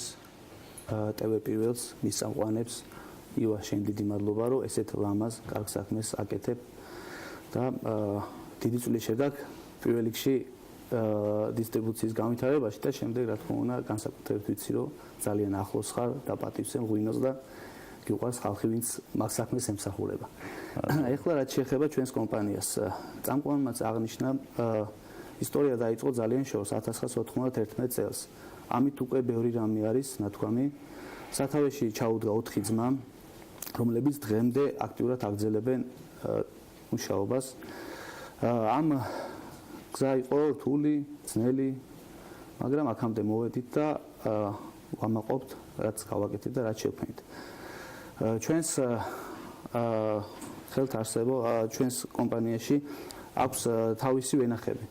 აუცილებლად მინდა ვთქვა, რომ გვაქვს ვენახი ხვანჭკარაში, ამით ვამაყობთ ჩვენი საკუთარი ხვანჭკარას ვაწარმოებთ. და რა თქმა უნდა ხდება ჩაბარება ადგილობრივი გლეხებიდან, იმიტომ რომ მოთხოვნა არის ძალიან დიდი, არა მარტო ქართულ ბაზარზე, ასევე ექსპორტზე გავდივართ. ეხლა ამჟამად დაახლოებით 12 ქვეყანაში არის ჩამოთვლი, რა თქმა უნდა რუსეთი, ჩინეთი, საკმაოდ მზარდი და ძლიერი ბაზარი. ნუ ეს ორი ყველაზე დიდი წილია, სუპერ, რა თქმა უნდა, ამით ვიწყებ. რუსეთი, ჩინეთი. ხო, მაგრამ მე უფრო ტკბილი ლუკმები არის, ასე ვთქვათ, ევროპული ქვეყნები, გერმანია, საფრანგეთი, დიდი ბრიტანეთი და ასე შემდეგ. იცი, მაინც საინტერესო არის იგივე ევროპულ ქვეყნებში, როდის მოხდა გასვლა ექსპორტის დაწყება. ევროპის ქვეყნებში ნაწილობრივ მოხდა რომელ წლებში იყო უფრო, ანუ როდის დაიწყო ეს? აი 2010 წლის შემდეგ მიდის ნელ-ნელა ემატება სხვადასხვა ქვეყნები და იაპონიაში და კოსტა-რიკაში გავიტანეთ ასევე ჩვენ ღვინოს, სადაც შემიძლია ვთქვათ, რომ ვართ ასე ვთქვათ, პირველი ვინც ლენტი გაჭრა და დაიწყო ამ ქვეყნებთან თანამშრომლობა ვიყავით ჩვენ. ასევე მინდა აღვნიშნო, რომ გვაქვს ჩვენი ასე ვთქვათ, ცალკე ხაზი კერამიკის ჭურჭელში ღვინის ჩამოსხმის. ამაშიც ასე ვთქვათ, პირველი მერცხლები ვართ, არა მარტო ადგილობრივ ბაზარზე, ასევე საზღვარგარეთ. ანუ თქვენვე ამზადებთ? დიახ, ჩვენ ამზადება საქართველოში, თან არის საკმაოდ გემოვნებიანად დახვეწილად შექმნილი, სადაც თითქმის ყველა ჭურჭელში იკვეთება ქართული შტრიხები და ქართული ორნამენტები. ვინც იცის ალბათ ეს საუბარი მიხდება. კახა მაინც საექსპორტო ბაზარზე რადგანაც მოდი ამის გარშემო ტრიალებთ, ეხლა ძალიან მნიშვნელოვანი არის თქვა წილობრივად ესე რომ თქვა რუსეთი რო ცალკე გავწიოთ, ანუ რა წილი უჭირავს თქვა ცალკე ჩინეთს და ცალკე თქვა ევროპას და აზიის ქვეყნებს საინტერესო არის. აი ზუსტად რუსეთის შემდეგ წილობრივად ალბათ მაინც ჩინეთი მოდის. თუმცა ჩვენი ბაზარით საკმაოდ მზარდია და დიდი არის. რუსეთი და შემდეგ საქართველოს ჩინეთი. ალბათ ამ თავიდანობით ხო, ანუ მე უფრო გამახვილება მინდა და ყურადღებას, რომ თქვა იგივე რუსეთს რო დავიდავანებო, თქვა იგივე გვახსოვს ის საკმაოდ რთული პერიოდი, როდესაც რუსეთმა საქართველოს ბაზარი ჩაკეტა და ნუ ნებისმიერ დროს არის ანალოგიური მოსალოდნელი. ამიტომ რამდენად გაქვს დივერსიფიცირებული ბაზრები სხვადასხვა ქვეყნებში, იგივე ევროპის ქვეყნებში და რამდენად მზარდია ევროპაშიც, აზიაშიც, ეს ძალიან მნიშვნელოვანია ეს საკითხი, იმიტომ რომ იქ თუ ზრდა მიდის, ეს იმას ნიშნავს, რომ საკმაოდ დიდი წარმატებები აქვს ჩვენ ღვინოს და რამდენად ხედავთ თქვა ზრდას იგივე ევროპის და აზიის სხვადასხვა ქვეყნებში. ზუსტად რუსეთის ემბარგოს შემდეგ დაიწყო განსაკუთრებით უფრო ფიქრი, რომ საჭირო არის ბაზრები ევროპაში, აზიაში და აი ამ 2006-8 წლის შემდეგ უფრო მეტად და მეტად დაიწყო მოძიება, დღემდე მიდის, ვითარდება, მე ყველა არ ჩამოვთვალე, იმიტომ რომ ძალიან შორს აგვიყვანს, იქ იყო აშშ, კანადა, პოლონეთი, რავი, ძალიან ბევრ ქვეყნებში ხდება და კიდევ მიდის მოძიება და მუშაობა, რომ უფრო მეტად გაიზარდოს და ასე ვთქვათ, ალტერნატივა ქონდეს. რაც აღნიშნეთ, მოდით ვენახებთ ხვანჭკარაში ეს რა თქმა უნდა უნიკალური არის და დიდი წარმატებაა კომპანიისთვის, აგრეთვე სად გაქვთ კიდე ვენახები? ვენახები გვაქვს ჩვენი ქარხანა თვითონ მდებარეობს წინანდალში და რა თქმა უნდა იქვე წინანდალში გვაქვს კახეთში. დიახ, კახეთში. ასევე მიკროზონებში გვაქვს ნაფარეულში, მუკუზანში, რავი, იმერეთში, ცოტა, მაგრამ ну გამომდინარე იქიდან თქვენ რაც ჩამოთვალეთ მოხმარება იმდენად დიდია მარტო საექსპორტო სანამ საქართველოს ბაზარზე გადმოვალთ რომ რა თქმა უნდა თქვენი არ გეყოფათ და გამომდინარე აქედან იბარებთ და რა თქმა უნდა ესეც საკმაოდ კარგი საქმეა და წინ გადადგმული ნაბიჯია ზოგადად ქვეყნისთვის და რისთვისაც მადლიერი უნდა იყოს ჩვენი მთავრობას და ის ადამიანები ვინც ყურძნის კულტურას ყურადღებას აქცევენ. მოდი გადმოვიდეთ კახა საქართველოს ბაზარზე. რამდენად არის განვითარებული საქართველოში ბოთლის ღვინის მირთმევის კულტურა? ბოთლის ღვინის კულტურის მირთმევა გაცილებით უფრო იხვეწება და დღითი დღე უფრო მეტი მომხმარებელი უჩნდება ბოთლის ღვინოს. ჩვენ შემთხვევაში ვიტყვი რომ ბოთლის ღვინო არის ქართველი ადამიანისთვის ცოტა ზე დიდი რაღაცა.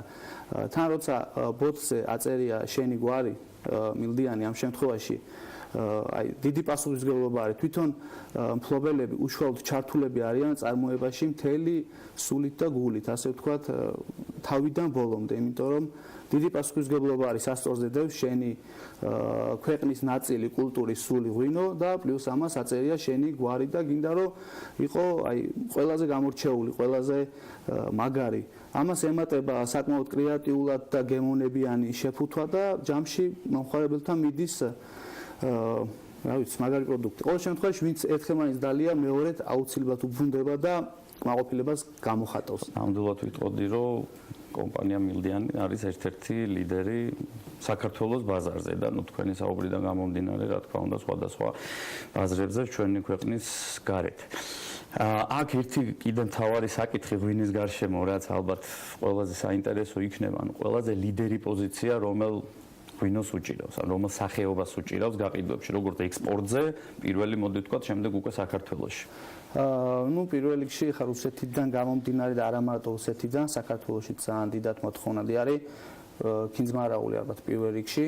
მე ნახევრად ტკბილი ღვინო კი რუსების საყვარელი. ხო, არა, აქაც საკმაოდ პოპულარობით სარგებლობს, თუმცა ჩვენ აი წინანდალი არის კიდევ ძალიან მოთხოვნადი ღვინო, მუკუზანი ასევე ჩვენი საბრენდო ღვინო არის ქისი 2011 ქვევრის ხაზით. ასევე არ მინდა აქვე არ დავამატო, რომ 2011-დან გვაქვს ქვევრის ხაზი, საკმაოდ ესეც დიდი ისტორია და ხო, მოდით ამაზე ცალკე კითხვის დასმას ვაპირებდი, იმიტომ რომ ქვევრის ღვინო მაინც არის ქართველებისთვის ის კულტურა, რომელიც განსაკუთრებით წარმოგვაჩენს. ახლა ჩვენ ევროპულად დაყენებული ღვინით ვერავის ვერ გავაკვირებთ და მაინც ჩვენი კულტურა და ძირითადი აქცენტი მაინც ღვინის კომპანიებს აღებული აქვს ქვევრის ღვინოზე.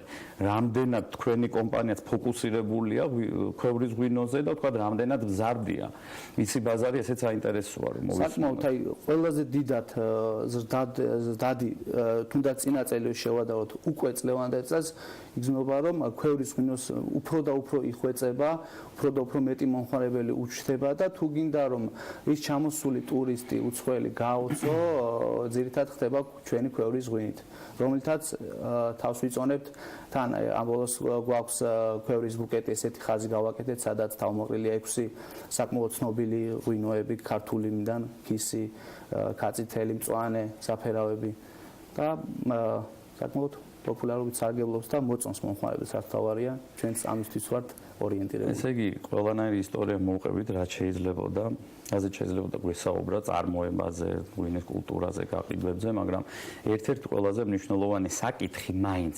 ხაზგასასმელი არის დისტრიბუცია, იმიტომ რომ თუ ღვინოს დისტრიბუცია არ გაუკეთდა საქართველოს ბაზარზე, ის ვერანაირად ვერ იქნება პოპულარული და ანუ მის წარმოებასაც და ასე შემდეგ, აზრი ეკარგება და მოდით ვისაუბროთ მცირედი მაინც იმ დადებითზე, რაც არის დღეს დისტრიბუციაში და ვთქვათ იგივე იმ პრობლემებზე, რაც დღეს დისტრიბუციას თან ახლავს. დადებითი რა გითხრა? ალბათ დადებითის ნელ-ნელა იქნება, იმიტომ რომ რაღაცნაირად ეს საქმე ივამ კიდევ ერთხელ მინდა ივამ მადლობა გითხრა, შენ ჩაუდექი ამ საქმის სათავეში და რაღაცა პატარ-პატარ მცირე, თუმცა ძვრები ნამდვილად არის და ეს არ შეიძლება ადამიანმა არ დაინახოს. პრობლემები ისევ და ისევ ბევრი რჩება, თუნდაც რამოდენიმე, ასე ვთქვათ, თაღლითური გზით მიმავალი ქსელები, რომლებმაც დაასრულეს კარიერა და ბევრი პრობლემა შეუქმნეს. ბევრი პრობლემა შეუქმნეს, იმიტომ თანხები ისევ რჩება ამოუღებელი და როცა რაღაცას ქმნი, აკეთებ, ძნელია. ცა ვიღაცა ამას არ გიფასებზეც არ არის. შენ პირიქით მიდიხარ, ენდობი ყველანაირად ხელს უწყობ და ამ დროს ხდება ის, რომ გარბის თაღლითურად მოტყუების გზით და ტოვებს ამდენ პრობლემას. ასე რომ კიდევ ერთხელ მაქვს იმის საშუალება, რომ ჩვენ ძვირფას მთავრობის მესვეურთ მიუთითო იმ პრობლემებზე, რომელიც რეალურად არსებობს და საკმაოდ სერიოზულად არსებობს და რაც მისახედა, იმიტომ რომ ადამიანები, რომლებიც ზრუნავენ ბიზნესის განვითარებაზე, რომლებიც ზრუნავენ იმ პროდუქტის განვითარებაზე, რომელიც არის ნამდვილად ქვეყნის სახე, ჭირდებათ მათ დგომა, მათ ერთადერთი რაც ჭირდებათ, ეს არის რომ იყვნენ დაცული ბაზარზე ნამდვილად სწორედ აღნიშნა კახამ იმ თაღლითებისგან, რომლებიც საკმაოდ სერიოზულ პრობლემებს უქმნიან და უბრალოდ მათ თანხებს თაღლითურად ითვისებენ, სხვას მე ამას ვერაფერს ვერ დავარქმევდი და კიდევ ერთხელ მინდა გულისტკივილი გამოვხატო და მოგიწოდოთ, რომ იმუშაოთ იმ საკითხზე, რომ საქართველოში დისტრიბუცია, რომელსაც საკმაოდ დიდი წილი უკავია ვაჭრობაში და საკმაოდ სუხე წილი უკავია ბიუჯეტის შევსებაში, არის დაუცველი და უნდა დავიცვათ ყველამ ერთად. ამის გასაღებზე თქვენ უნდა იფიქროთ, იმიტომ რომ თქვენ ხართ ქვეყნის მესვეურნე, თქვენ იცით რა ხდება, როგორ ხდება, ხოლო ჩვენ რიგ რჩევებს მოგცემთ ერთად. ეს გვაერთიანებს ჩვენ საქართველოს დისტრიბუტორთა ბიზნეს ასოციაციას და მადლობა ყველა იმ წევრს, ვინც დობას გამოხატავს, ვინც ჩვენთან ერთად არის და დგას ამ ბიზნესის დაცვის სადარაჯოზე და ახლა მოდი ბოლოსკენ სამომავლო გეგმებზე რომ ვისაუბროთ კომპანიის. სამომავლო გეგმები არის კიდევ და კიდევ უფრო მეტად განავითაროთ, მოვიძიოთ სხვადასხვა ევროპულ ქვეყნებში გასაღების ბაზრები, ადგილობრივ ბაზარზე უფრო მეტად და კარგად ძლიერად დავდგეთ, ასე ვთქვათ, რისი წინაპირობაც არის, ამის დიდი იმედიც მაქვს, იმიტომ რომ 7 წელია მე ამ კომპანიაში ვარ მოღვაწეობ და ჩემს ირგვლივ არის შეკრებილი აი ძალიან მაგარი გუნდი, გულით სულით ანთებულები, რომლებსაც აქვს ერთი მიზანი, რომ ჩვენი საქმე გავაკეთოთ და ზოგადად ქართული ღვინის პოპულარიზაცია გავაკეთოთ, ну ამ შემთხვევაში ცოტათი მეტად ჩვენი კომპანიის და მაშინ როცა აქტიურად მიდის ქვეყანაში საუბარი მარიხუანას მოხმარებაზე თუ რამდენად სასარგებლოა, მინდა ყველას უთხრა, რომ მაინც ზომიერად რა თქმა უნდა ჯობია ქართული ღვინო მივირთვათ და ბახუცის ქვეშ ყოფნა რა თქმა უნდა უფრო სასურველია და უფრო მეტ ხასიათს გაძლევს იმისას, რომ შემდეგ თქვა იგივე სიმღერით დაასრულოთ თუნდაც ეთერი. ბატონო გიორგი, რა სიტყვით? ალავერც გადმოვიდეთ თქვენთან. გამოგზავნეთ, გისმენთ? დიახ. ის და პირ ალავერც გადმოვდივარ. ეს ოთხშაბათი, ეს ოთხშაბათი, როგორც წეღან საზასი ამაშუმა მიმითითა, ეს ოთხშაბათი მემადროვე ჩემ უზურპასო, მე მინდა მხოლოდ კიდევ ერთხელ შევუერთდე ამ შემთხვევაში კახას მადლობებს ივაჭყონიასთან დაკავშირებით არაჩვეულებრივი პარტნიორობისთვის და თანაწამყვანობისთვის, რომელიც ყოველკვირეულად ძალიან ბევრ საინტერესო კომპანიას გვაცნობს, მიუხედავად იმისა, რომ ჩვენ ამ კომპანიებზე გონია, რომ ბევრი რამ ვიცით, ყოველთვის გრჩება საშუალება ივადან გამომდინარე, რომ გავიგოთ მეტი და დღეს სწორედ მილდიანების ჯგუფთან დაკავშირებით იყო ძალიან საინტერესო ისტორია ამ კომპანიის გეგმებთან დაკავშირებითაც, მთლიანად პორტფოლიოზე, რაზეც კახა აცანელიძე მისაუბრა, მადლობა მას ასევე სტუმრობისთვის და მე მინდა მილდიანების ოჯახს, ამ საოცარ დედმამიშვილებს უსურვო შემდეგი წარმატებები, ახალი პროექტები და განვითარება და მეტი ექსპორტი სხვადასხვა ქვეყნებში და ვიცი რომ უნარები ამ კომპანიას და მის მენეჯმენტს არ აკლია და შეძლებენ და უფრო მეტად გაუთხოვენ სახელს ქართულ ღვინოს. მე ხა დრო არის მეგონი უკვე რომ ნინი ლონგურაშვილიც შემოგვიერთდეს ამჯერად უკვე თბილისის მერიდან. მიუხედავად იმისა, რომ სულ რამდენიმე წუთში დედაქალაქის მთავრობის ხდომა უნდა დაიწყოს, მისი ფოკუსი სულ სხვა ძალიან მარტივი მისახვედრია ნინისთვის, რა შეიძლება იყოს ბევრად მნიშვნელოვანი ნინი დილა მშვიდობისა გაცლი არაფერს ვამბობ და შეგიძლია მოუყვა მაყურებელს რა საკეთებთ მერიაში ამ წუთებში. მე მგონი რომ ამ ძაღლს ქვია ტიფანის. სწორია, მართალი ვარ. ეს ტიფანია? მე მგონი არა, გიორგი, ამ ძაღლს ქვია ნამდვილად ტიფანი. უკვე სახელი შეურჩიეს ეს თბილისის მერმა კახა კალაძემ გუშინ სხვათა შორის ინსტაგრამზე სტორის სახით დადო მისი ვიდეო და სახელი შევარჩიოთ ერთად და შეერქვა ტიფანი და ტიფანი რო გავშიფროთ, ერთი ასოს დამატება მოგვეწევს და თბილისის ფანი გამოდის. ტიფანი მოკლედ გუშინ თბილისის მერმა კახა კალაძემ ცხოველთა მონიტორინგის თავშესაფრიდან აიყვანა. სხვათა შორის ეს მინდა აღვნიშნო, რომ არის ძალიან კარგი და სწორი მესიჯი და მიუხედავად იმისა, რომ ქართველებს თითქოს მგონია, რომ მეტისი აუცილებლად უნდა იყოს ქუჩაში, აუცილებლად უნდა ცხოვრობდეს გარეთ, წვიმაში. არა, ადამიანებო, ესენი არიან უფრო მეტად ჭკვიანები, უფრო მეტად საყვარლები და უფრო მეტად უყვარვებთ ვიდრე ჯიშიან ძაღლებს. და სხვათა შორის კიდე ისიც მინდა აღვნიშნო, რომ ტიფანის შემთხვევა, რომ ის სახელმწიფო დაწესებულებაში მუშაობს თუ ცხოვრობს, შეიძლება იმუშაოს კიდევ, იმდენად ჭკვიანი აღმოჩნდეს, ეს არ არის პირველი შემთხვევა. მინდა ვთქვა, რომ ძაღლი ყავდა ამერიკის ყოფილ პრეზიდენტს ბარაკ ობამას, სამი და თუ არ ვცდები, ობამები, რომლებიც არც მეტი, არც ნაკლები თეთრ სახლში ისე ცხოვრობდნენ, რომ რა ვიცი, თავისუფლება ჰქონდათ სრული. ასევე ძაღლი ყავს პუტინსაც, სხვათა შორის.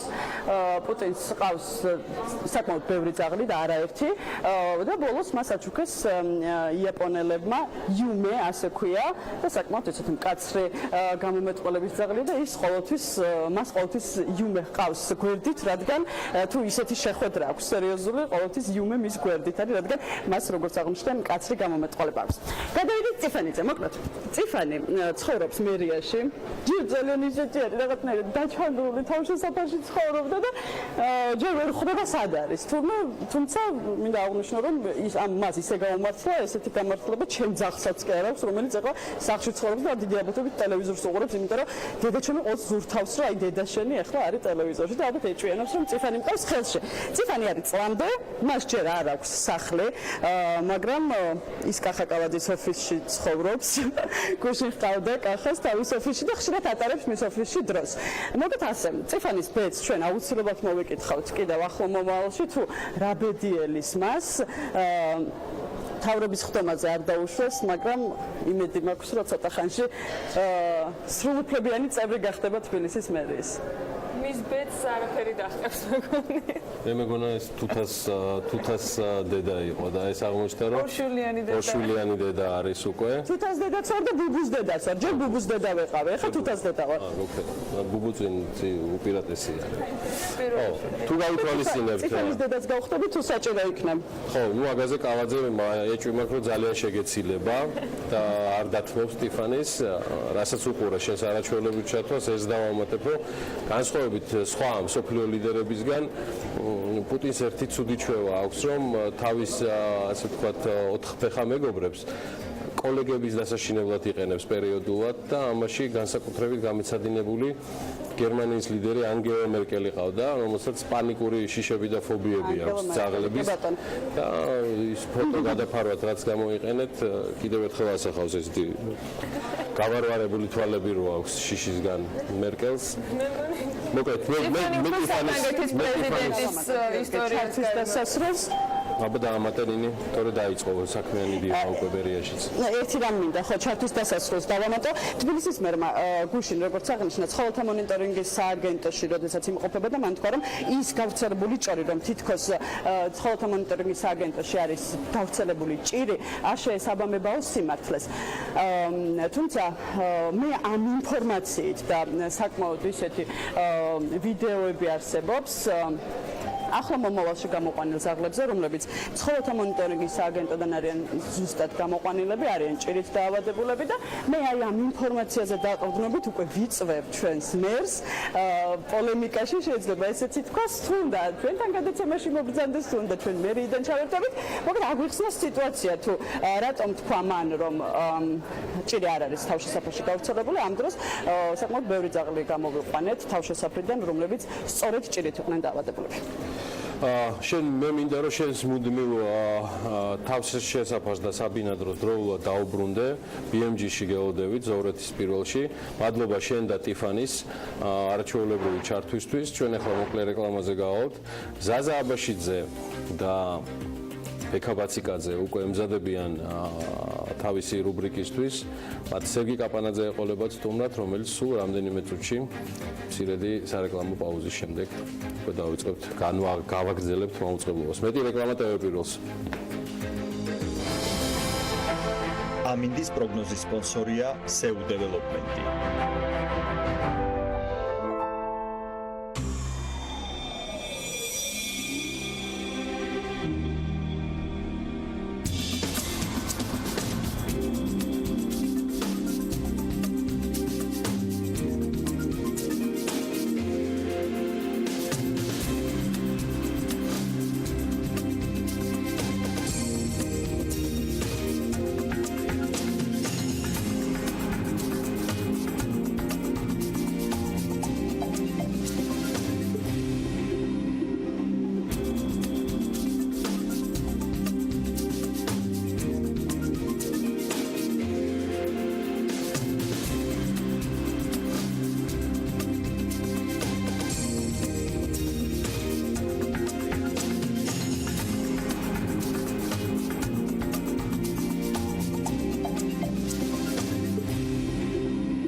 ამინდის პროგნოზის სპონსორია SEU Development.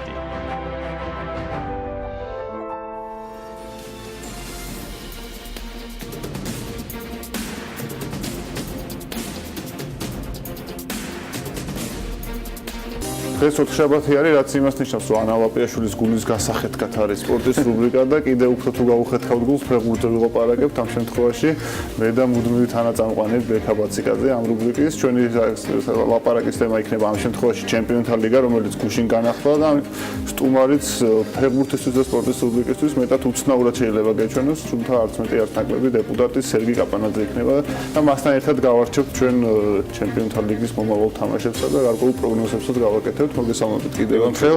სტარტ თემებზე უნდა ვიყო. ხო, დღეს ფეხბურთზე ვაპარაკობთ და ის იშვიათი მომენტია, როდესაც არც ქართულ ფეხბურთს შევეხებით და არც უძრააცებს ვიტყვით, ასე რომ შეგიძლიათ შვიდად მოგესმინოთ.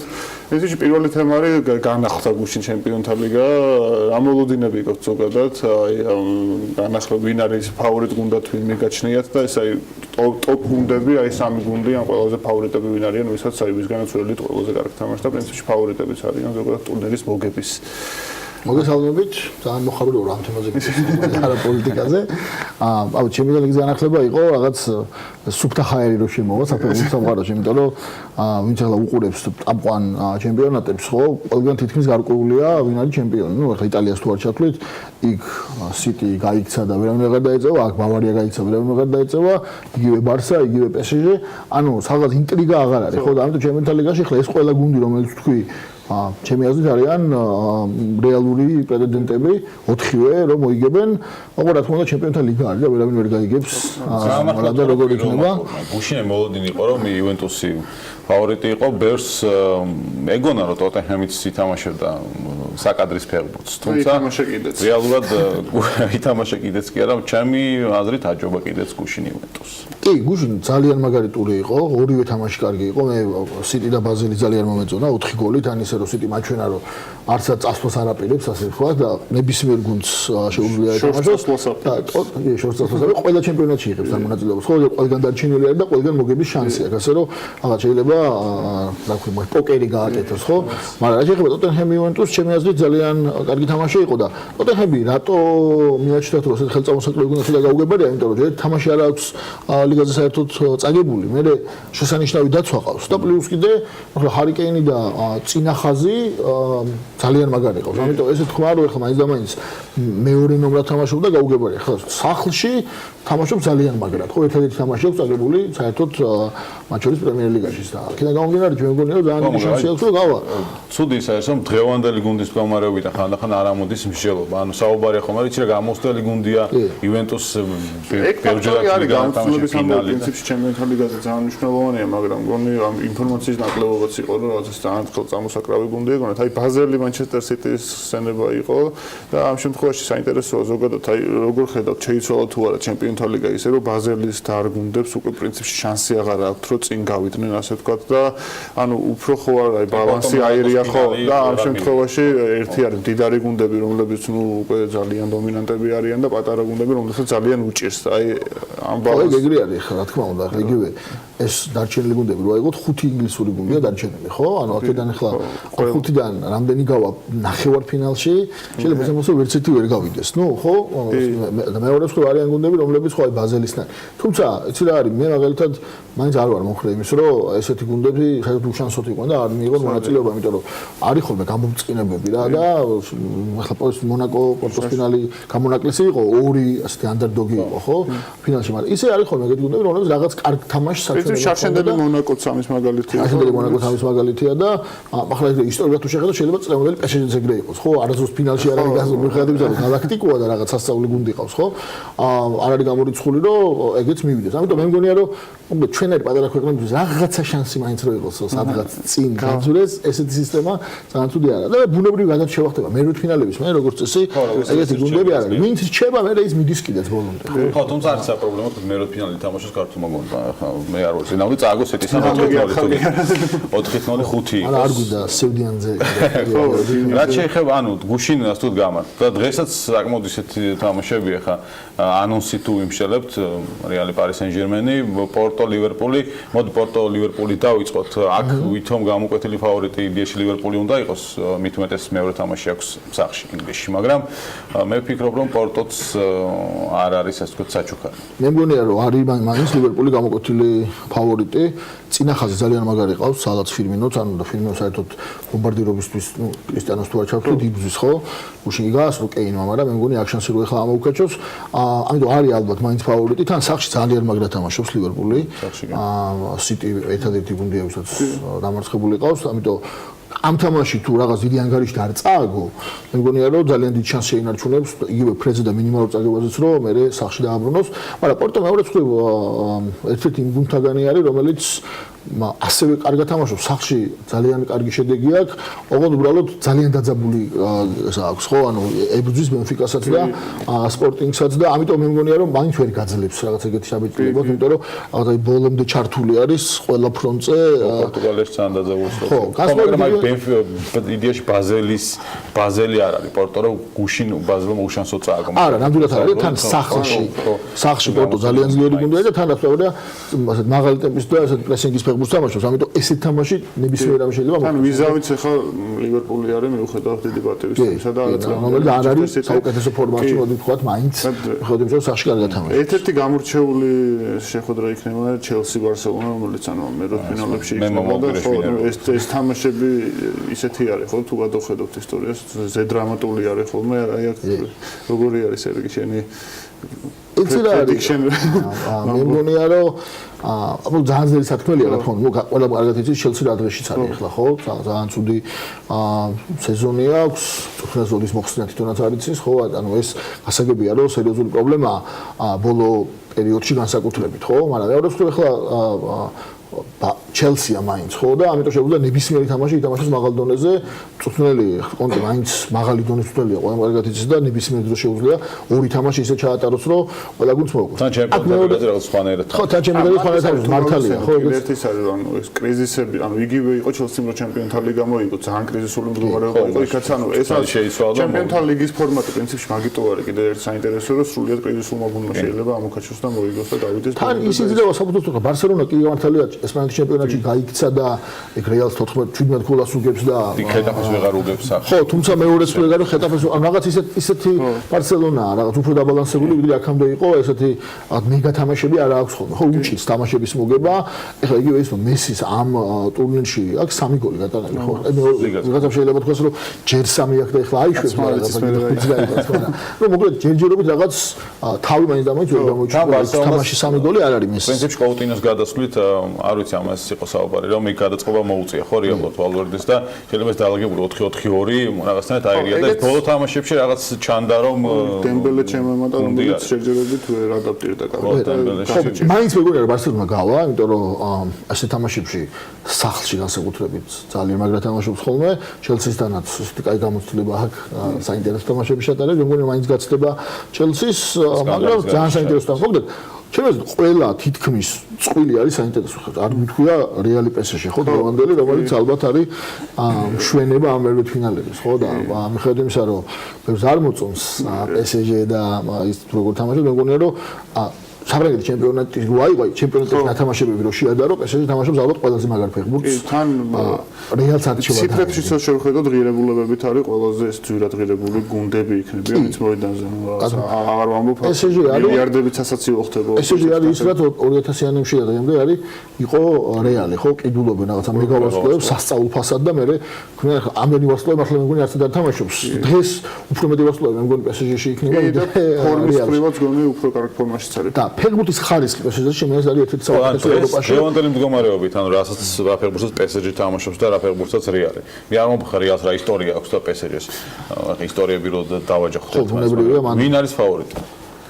ძალიან თანაბარი პესეჟი ეს უნდა გითხრათ. არა, ძალიან თანაბარი ამბავი, იმიტომ რომ აქ არის მართლა რაღაც ეს კოლექტიური გამოცდილების ამბავი, ხო, იმიტომ რომ პესეჟში არ არიან ფეხბურთელები, რომელსაც ესეთი მაღალ დონეზე ასი ადრე დიდ გუნდთან დატაკების დიდი გამოცდილება კი ნეიმარ შეიძლება აქვს, კავანის ამდენივეს, მაგრამ არა ეს უკვე ბოლოსკენ ამ ეგეთი ხო და მაგრამ ეგეც ბოლო 2 წლის ამბავია ხო არ არის რაღაც დიდი ხნის გადახდა რეალი ბოლო 20 წელიწადში სამჯერ გამარჯვებული ოღონდ რა თქმა უნდა ფორმა არა მე მგონია რომ თანაბარი ამბავია ერთი ფანი წერდა რომ ასე რა ქვია გასვლის შანსიო მარტო იმ შემთხვევაში იქნება რეალს რეალის ფორუმზე თუ ბენზემა რონალდო და ბეილი გაიხსენებენ ფეხბურთის თამაშს და ნეიმარს დააუწყება ფეხბურთის თამაში ანუ რომ მართლა მაგარ ფორმაში არის პესეჟი ამიტომ ჩემი აზრით ცოტათი წინ მაინც პესეჟს დავაყენებდი ამ ფორმებიდან დაუნდინარ ყველაზე მეტად ვის გაუმართლა წელიწადში ხო ვის გაუმართლა და ვის არ გაუმართლა ეგეც საინტერესო არის მე მგონია რომას გაუმართლა ყველაზე მეტად იმიტომ რომ ცოტა უფრო ძლიერ გუნდს შეხვედროდა შანსი არ იქნებოდა და იქნებოდა მეორე ნომერთან ისე თამაშობს ახლა სერიაში რომ ვერ იტყვი მაინც და მაინც რომ ძალიან მაგარ ფორმაშია ანუ შახტარს ამიტომ ალბათ გაცდება მაგრამ მეორეს ხრივ ერთს ანუ შახტარსაც გაუმართლა რომ უფრო თავისი ხასიათის გუნდს შეხვდა და ამ შემთხვევაში დიდებიდან ავიღე დიდებიდან ალბათ ყველაზე უფრო მას ხო ერთადერთი გუნდია მე ხო მაინც შემოტენო ხოლმე ქართული ტრაგიკული ამბები და ხოჭოლავას გუნდი არის და ტრაგიკული რატო ახლა არა ზოგადად ქართულ ფეხბურთზე დაუბრისას ისე ამ შემთხვევაში კარგი არის როდესაც ერთადერთი ქართული ფეხბურთელია არ გაუმართლა ბეშიქტაშს ხო რომელიც დაეტოვე ხოლმე თურქეთის ჩემპიონატში ეხლა ძალიან მაგარ ფორმაშია და ჩემპიონობის შანსი აქვს ხო ებრძვის ტრადიციული დაპირისპირება არის ნუ ბავარიასთან ტრისას თან ამ ფორმაში ყო ბავარიასთან რომელსაც სულ დამტვრეული ყავს 4-5 ფეხბურთელი და მაინც იღებს ძალიან ბავარია შეკვდება უკვე არ გამართლება არის ნებისმიერ გუნდთან პრინციპში ხა არც რეალს არ უნდა და პარი სენ-ჟერმენი და არც პარი სენ-ჟერმენს რეალი ხო ხა ეგ ეგრეა რომ ყველა ფიქრობს რომ ცოტა შედარებით სუსტ გუნდ შეხვდეს თუნდაც მე ფინალში, იმიტომ რომ მე ნებისმიერ შემთხვევაში მეოთხე ფინალში და ნახევარ ფინალში რთული თამაშები აქვს. კიდევ ერთი თემა PSG-ზე რო ახსენე, მე PSG მას შემდეგ მიყვარს, რაც ჩარჩან ბარსას შეხვდა, ანუ ბარსა რო გაცდა იმის ფერი შემიყვარდა პარი სენ-ჟერმენს 6-1. ხო, გონი ძალიან შეგიყვარდა, ისე შეყარებოდა, იმიტომ რომ კინაღამ გამოვაგდოდა. კინაღამ არ ითვლება. ეგეცა.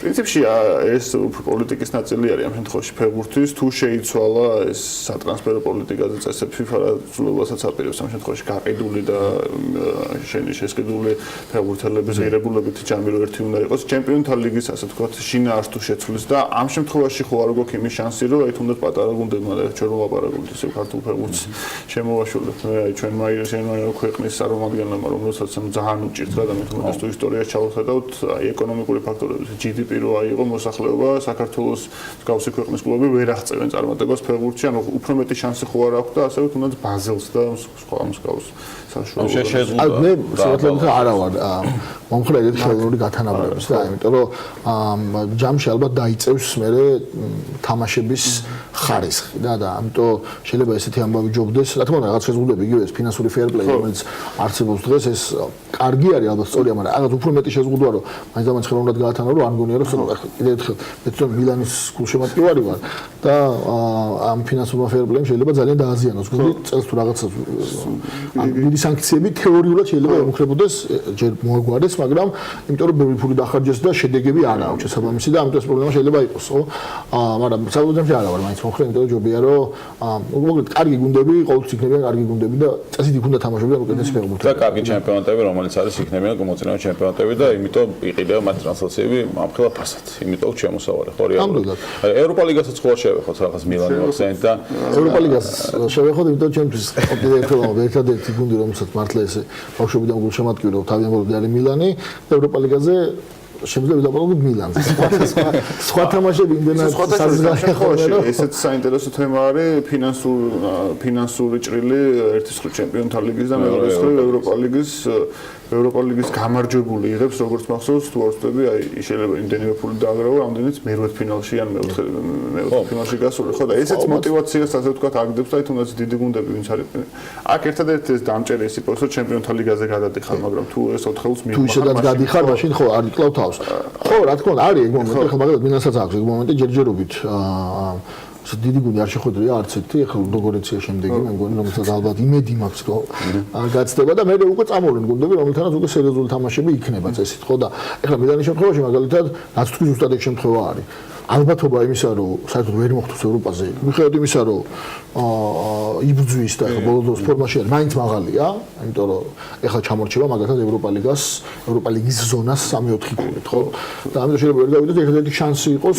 როგორც მანჩესტერმა გააკეთა ხო мотивация აქვს ეს არის არსენალი სავარაუდოდ ნაპოლი აი ნაპოლი გადის მაგრამ თასის ამბავი იქნება ნაპოლისთვის ნაპოლი ლეიპციგია თამაში ამ შემთხვევაში იტალიურ კლუბს ერთი ეგ უცნაურობა ახასიათებს რომ აი ის მაინც არ აინტერესებს ეს ევროპა ლიგა ამ შემთხვევაში ნაპოლი არის ხოლმე რომელიც ნუ მაინც გადის ჩემპიონთა ლიგაზე ანუ მიუხედავად აი ამ ესეთი რა ბონუსისა დიდად ყურადღებას არ აქვს ნაპოლის შანსი აქვს რომ მოიგოს ოღონდ ეს მეოთხე ფინალებიდან აღარ არის ხოლმე მეოთხე ფინალი ნახევარს ახლოს უკვე მოდის ფინალი და შეიძლება მოიგო მე როგორც წესი აქცევენ ხოლმე ყურადღებას თუ რა თქმა უნდა ჩემპიონატში არ აქვს ისეთი მდგომარეობა რომ აი რესურსები უნდა გადაანაწილოს ხო მაგალითად მილანს ეგ პრობლემა იქნება ნამდვილად იმიტომ რომ ისეთი კალენდარი აქვს შემდეგი რამდენიმე კვირის განმავლობაში და თუ ისე მოხდა რომ ეს თამაშები მოიგო, სამპდორია დარჩა, რომა დარჩა, ინტერი, მერე ჩემპიონთა ლიგის შანსი უჩნდება და ამიტომ შეიძლება უფრო მეტი კლუბები მიაქციოს ხოლმე სერია-ას ვიდრე ევროპა ლიგას. ასე ვთქვათ, მილანის ამწუხოდ ვერ დაგვეხნით ეს. უფრო ღრმა არის ვიდრე შარშანი იყო, მოდი ასე ვთქვათ, მაგრამ ხო, ზამში ვერ გამოირჩევა სამწუხაროდ, ასე რომ იდეაში ჩემპიონთა ლიგას თუ დაუბრუნდეთ, წლევანდელი სუპერსტარი თქვენი ოპერაციაც უსმენენ ნეიმარი არის, ვისაც ეს გამოკვეთილად კარგ ფორმაში ყოფდა, ესე ცალკე პლანეტაზე ყოფდა უთელად ჩემპიონი. მარტო ჩემპიონთა ლიგას უკვე ამ შემთხვევაში ჩემპიონი კრისტიანოს მოგონი ვერ ჩამოწევთ, იმიტომ რომ 9 გოლია გატანილი და ჩემპიონთა ლიგის მასშტაბით წინ არის ხო ყველაზე უფრო. მაგრამ კი მე მგონია რომ ნეიმარი და გასაგებია დღევანდელი დაპირისპირება გამოკვეც აი ვისი სახელობის ჩემპიონთა ლიგა იქნება ასე ვთქვათ. რამდენი საათი დარჩა? 12 წელი. ეს შეიძლება ბოლოს სანამ დავამთავრებთ, მაინც ნიგაშნიათ ფავორიტად ამ შემთხვევაში ჩემპიონთა ლიგის ესე და შევაჯამოთ წლის ბოლოს ნახოთ ვისი გამარცხება. ჩემს ბარსელონა. აი მე ვიტყოდი რომ City Bavaria Barcelona შორის იქნება ჩემი აზრით ერთ-ერთი მე სუბიექტური დავრჩები და ხოში იუვენტუსა ჩელსის ვიტყვი. რა გამისკდება? ხო, უნდა დავასრულოთ. ხო, პრინციპში ამ შემთხვევაში ბექაბაციკაძესაც საქმის კურსი აქვს დასაყვანი, სერგი გაბანაძე პარლამენტში მიდის და მეც რამეს და მე წევარ და ფიქრობ, აი ჩავფიქრდი, იმიტომ ვეღარ მივყვევი ვერ ჩემპიონთა ლიგას, ვერც ევროლიგას. და ჩემ თვალწინ არის სერგი კაპანაძე, პროფესიონალი დიპლომატი, ჩემ თვალწინ არის სერგი კაპანაძე, ვასადროდის გუნდის კაპიტანი, ჩემ თვალწინ გაიარა სერგი კაპანაძემ გრასის დამფუძნებელი და მერე წამოსული იქიდან პოლიტიკოსი, ნუ და ეხლა სპორტული ეს თავისუფალ დროს ეს არის. თავისუფალ დროს სერგი კაპანაძე შეგიძლიათ საქმიან დილაში, აი ესეთ განსხვავებულ და ძალიან მნიშვნელოვან ამპლუაში ყოველთვის ჩვენთაგანისთვის იხილოთ ბექაბაციკაძესთან და ზაზა აბაშიძესთან ერთად. მადლობა მეგობრებო. არ ზაზა აბაშიძე არის უსაქმოდ. მეწმუნეთ სულ მალე ფრანგულად ამეტყველდება ჩვენთან პირდაპირ ეთერში და კიდე 1000 გვარ რუბრიკას გაუძღვება. იდეები არაწუხებს კვირაში ორჯერ მინიმუმ რაღაცა ახალ რუბრიკის იდეას მიგდებს და გიო ეს და ეხლა თბილისთან დაკავშირებით ძალიან საინტერესო თემაზე ვმუშაობ და მოკლედ წარმატებები და წარმატებული დღე სერგი კაპანაძეს და ბექაბაციკაძეს და ზაზა აბაშიძეს. საქმიანი დილის ეთერში დღეს კიდევ ერთი საინტერესო წამოწყება გვაქვს. მომდევნო რამდენიმე ოთხშაბათი დროს დაუთმობთ ბირთვული გავრცელებლობის საკითხებს. ერთი შეხედვით ეროვნული უსაფრთხოების თემა ძალიან მნიშვნელოვან ბმაშია ბიზნესთან და თითეული მოქალაქის ცხოვრებასთან. როგორ და რანაირად ამ კითხვებზე პასუხის ძიებაში ჩვენი პარტნიორები სამოქალაქო საბჭოდან დაგვეხმარებიან. ამ რუბრიკაში ვისაუბრებთ როგორ ხდება ან როგორ უნდა ხდებოდეს სტრატეგიული პროდუქტის კონტროლი, რა საერთაშორისო ნორმები განსაზღვრავს ქვეყანაში სტრატეგიული პროდუქციით ვაჭრობას, როგორია საკანონმდებლო ბაზა, რამდენად ინფორმირებული არიან კონკრეტული ბიზნესები ამ მიმართულებით, როგორ განსაზღვრონ მათ ექვემდებარებიან თუ არა მათი პროდუქციის მიხედვით კონტროლს და როგორ მუშაობენ ის ბიზნესები და უწყებები, რომლებიც რადიოაქტიურ პროდუქციასთან არიან რაიმე ფორმით შეხებაში. მოკლედ, ჩვენ ვიწყებთ და დღეს მასპინძლობთ გიორგი კობეშავიძეს, ფინანსთა სამინისტროს შემოსავლების სამსახურის საბაჟო დეპარტამენტის უფროსის მოადგილეს, მონიკა დორადო შტატების საელჩოს EXPC-ის ოფისის მრჩეველს და შორენა ლორთქიფანიძეს სამოქალაქო საბჭოს წარმომადგენელს, პოლიტოლოგს, რომელიც ყველა ამ რუბრიკის პარალელურად იქნება ჩვენთან ერთად და დაგვეხმარება ფაქტობრივად ჩვენც რომ ამ თემაში გავერკვეთ უფრო მეტად. Thank you very much. Thank you very much. მოგესალმებით, შონა, მინდა რომ შენგან დავიწყოთ, თავად განმარტოთ, რას ნიშნავს ზოგადად ეს თემა, ეს საკითხი, იმიტომ რომ თავიდან ცოტა რთული არის პარალელის გავლება ან სიახლოვეს შეგრძნება, რაც უკავშირდება ბირთვულ უსაფრთხოებას მოქალაქეებთან და ბიზნესებთან მithumetes. დიდი მადლობა პირველ რიგში ამ ინიციატივისთვის, თანამშრომლობისთვის. თქვენ ახსენეთ, ანა, რომ ძალიან მნიშვნელოვანი კავშირია ერთის მხრივ უსაფრთხოებასა და მეორეს მხრივ ვაჭრობას, ეკონომიკური ურთიერთობების განვითარებას შორის. და აი ამ კავშირს სწორედ ერთმნიშვნელოვნად განაპირობებს, რასაც ჩვენ უწოდებთ სტრატეგიული პროდუქციით ვაჭრობა, ანუ ორმაგი დანიშნულების პროდუქციით ვაჭრობა. და რა არის ორმაგი დანიშნულების პროდუქცია, სტრატეგიული პროდუქცია, ეს არის იარაღი, მასალები, პროდუქცია, ყველაფერი, რისი გამოყენებაც შესაძლებელია როგორც სამოქალაქო მიზნებისთვის, ასევე მასობრივი განადგურების იარაღის დასამზადებლად, შესაქმნელად, დიზაინისთვის, გადასატანად და ასე შემდეგ. და ამაში ბუნებრივია გულისხმობთ, რომ ასევე პროგრამულ უზრუნველყოფასაც.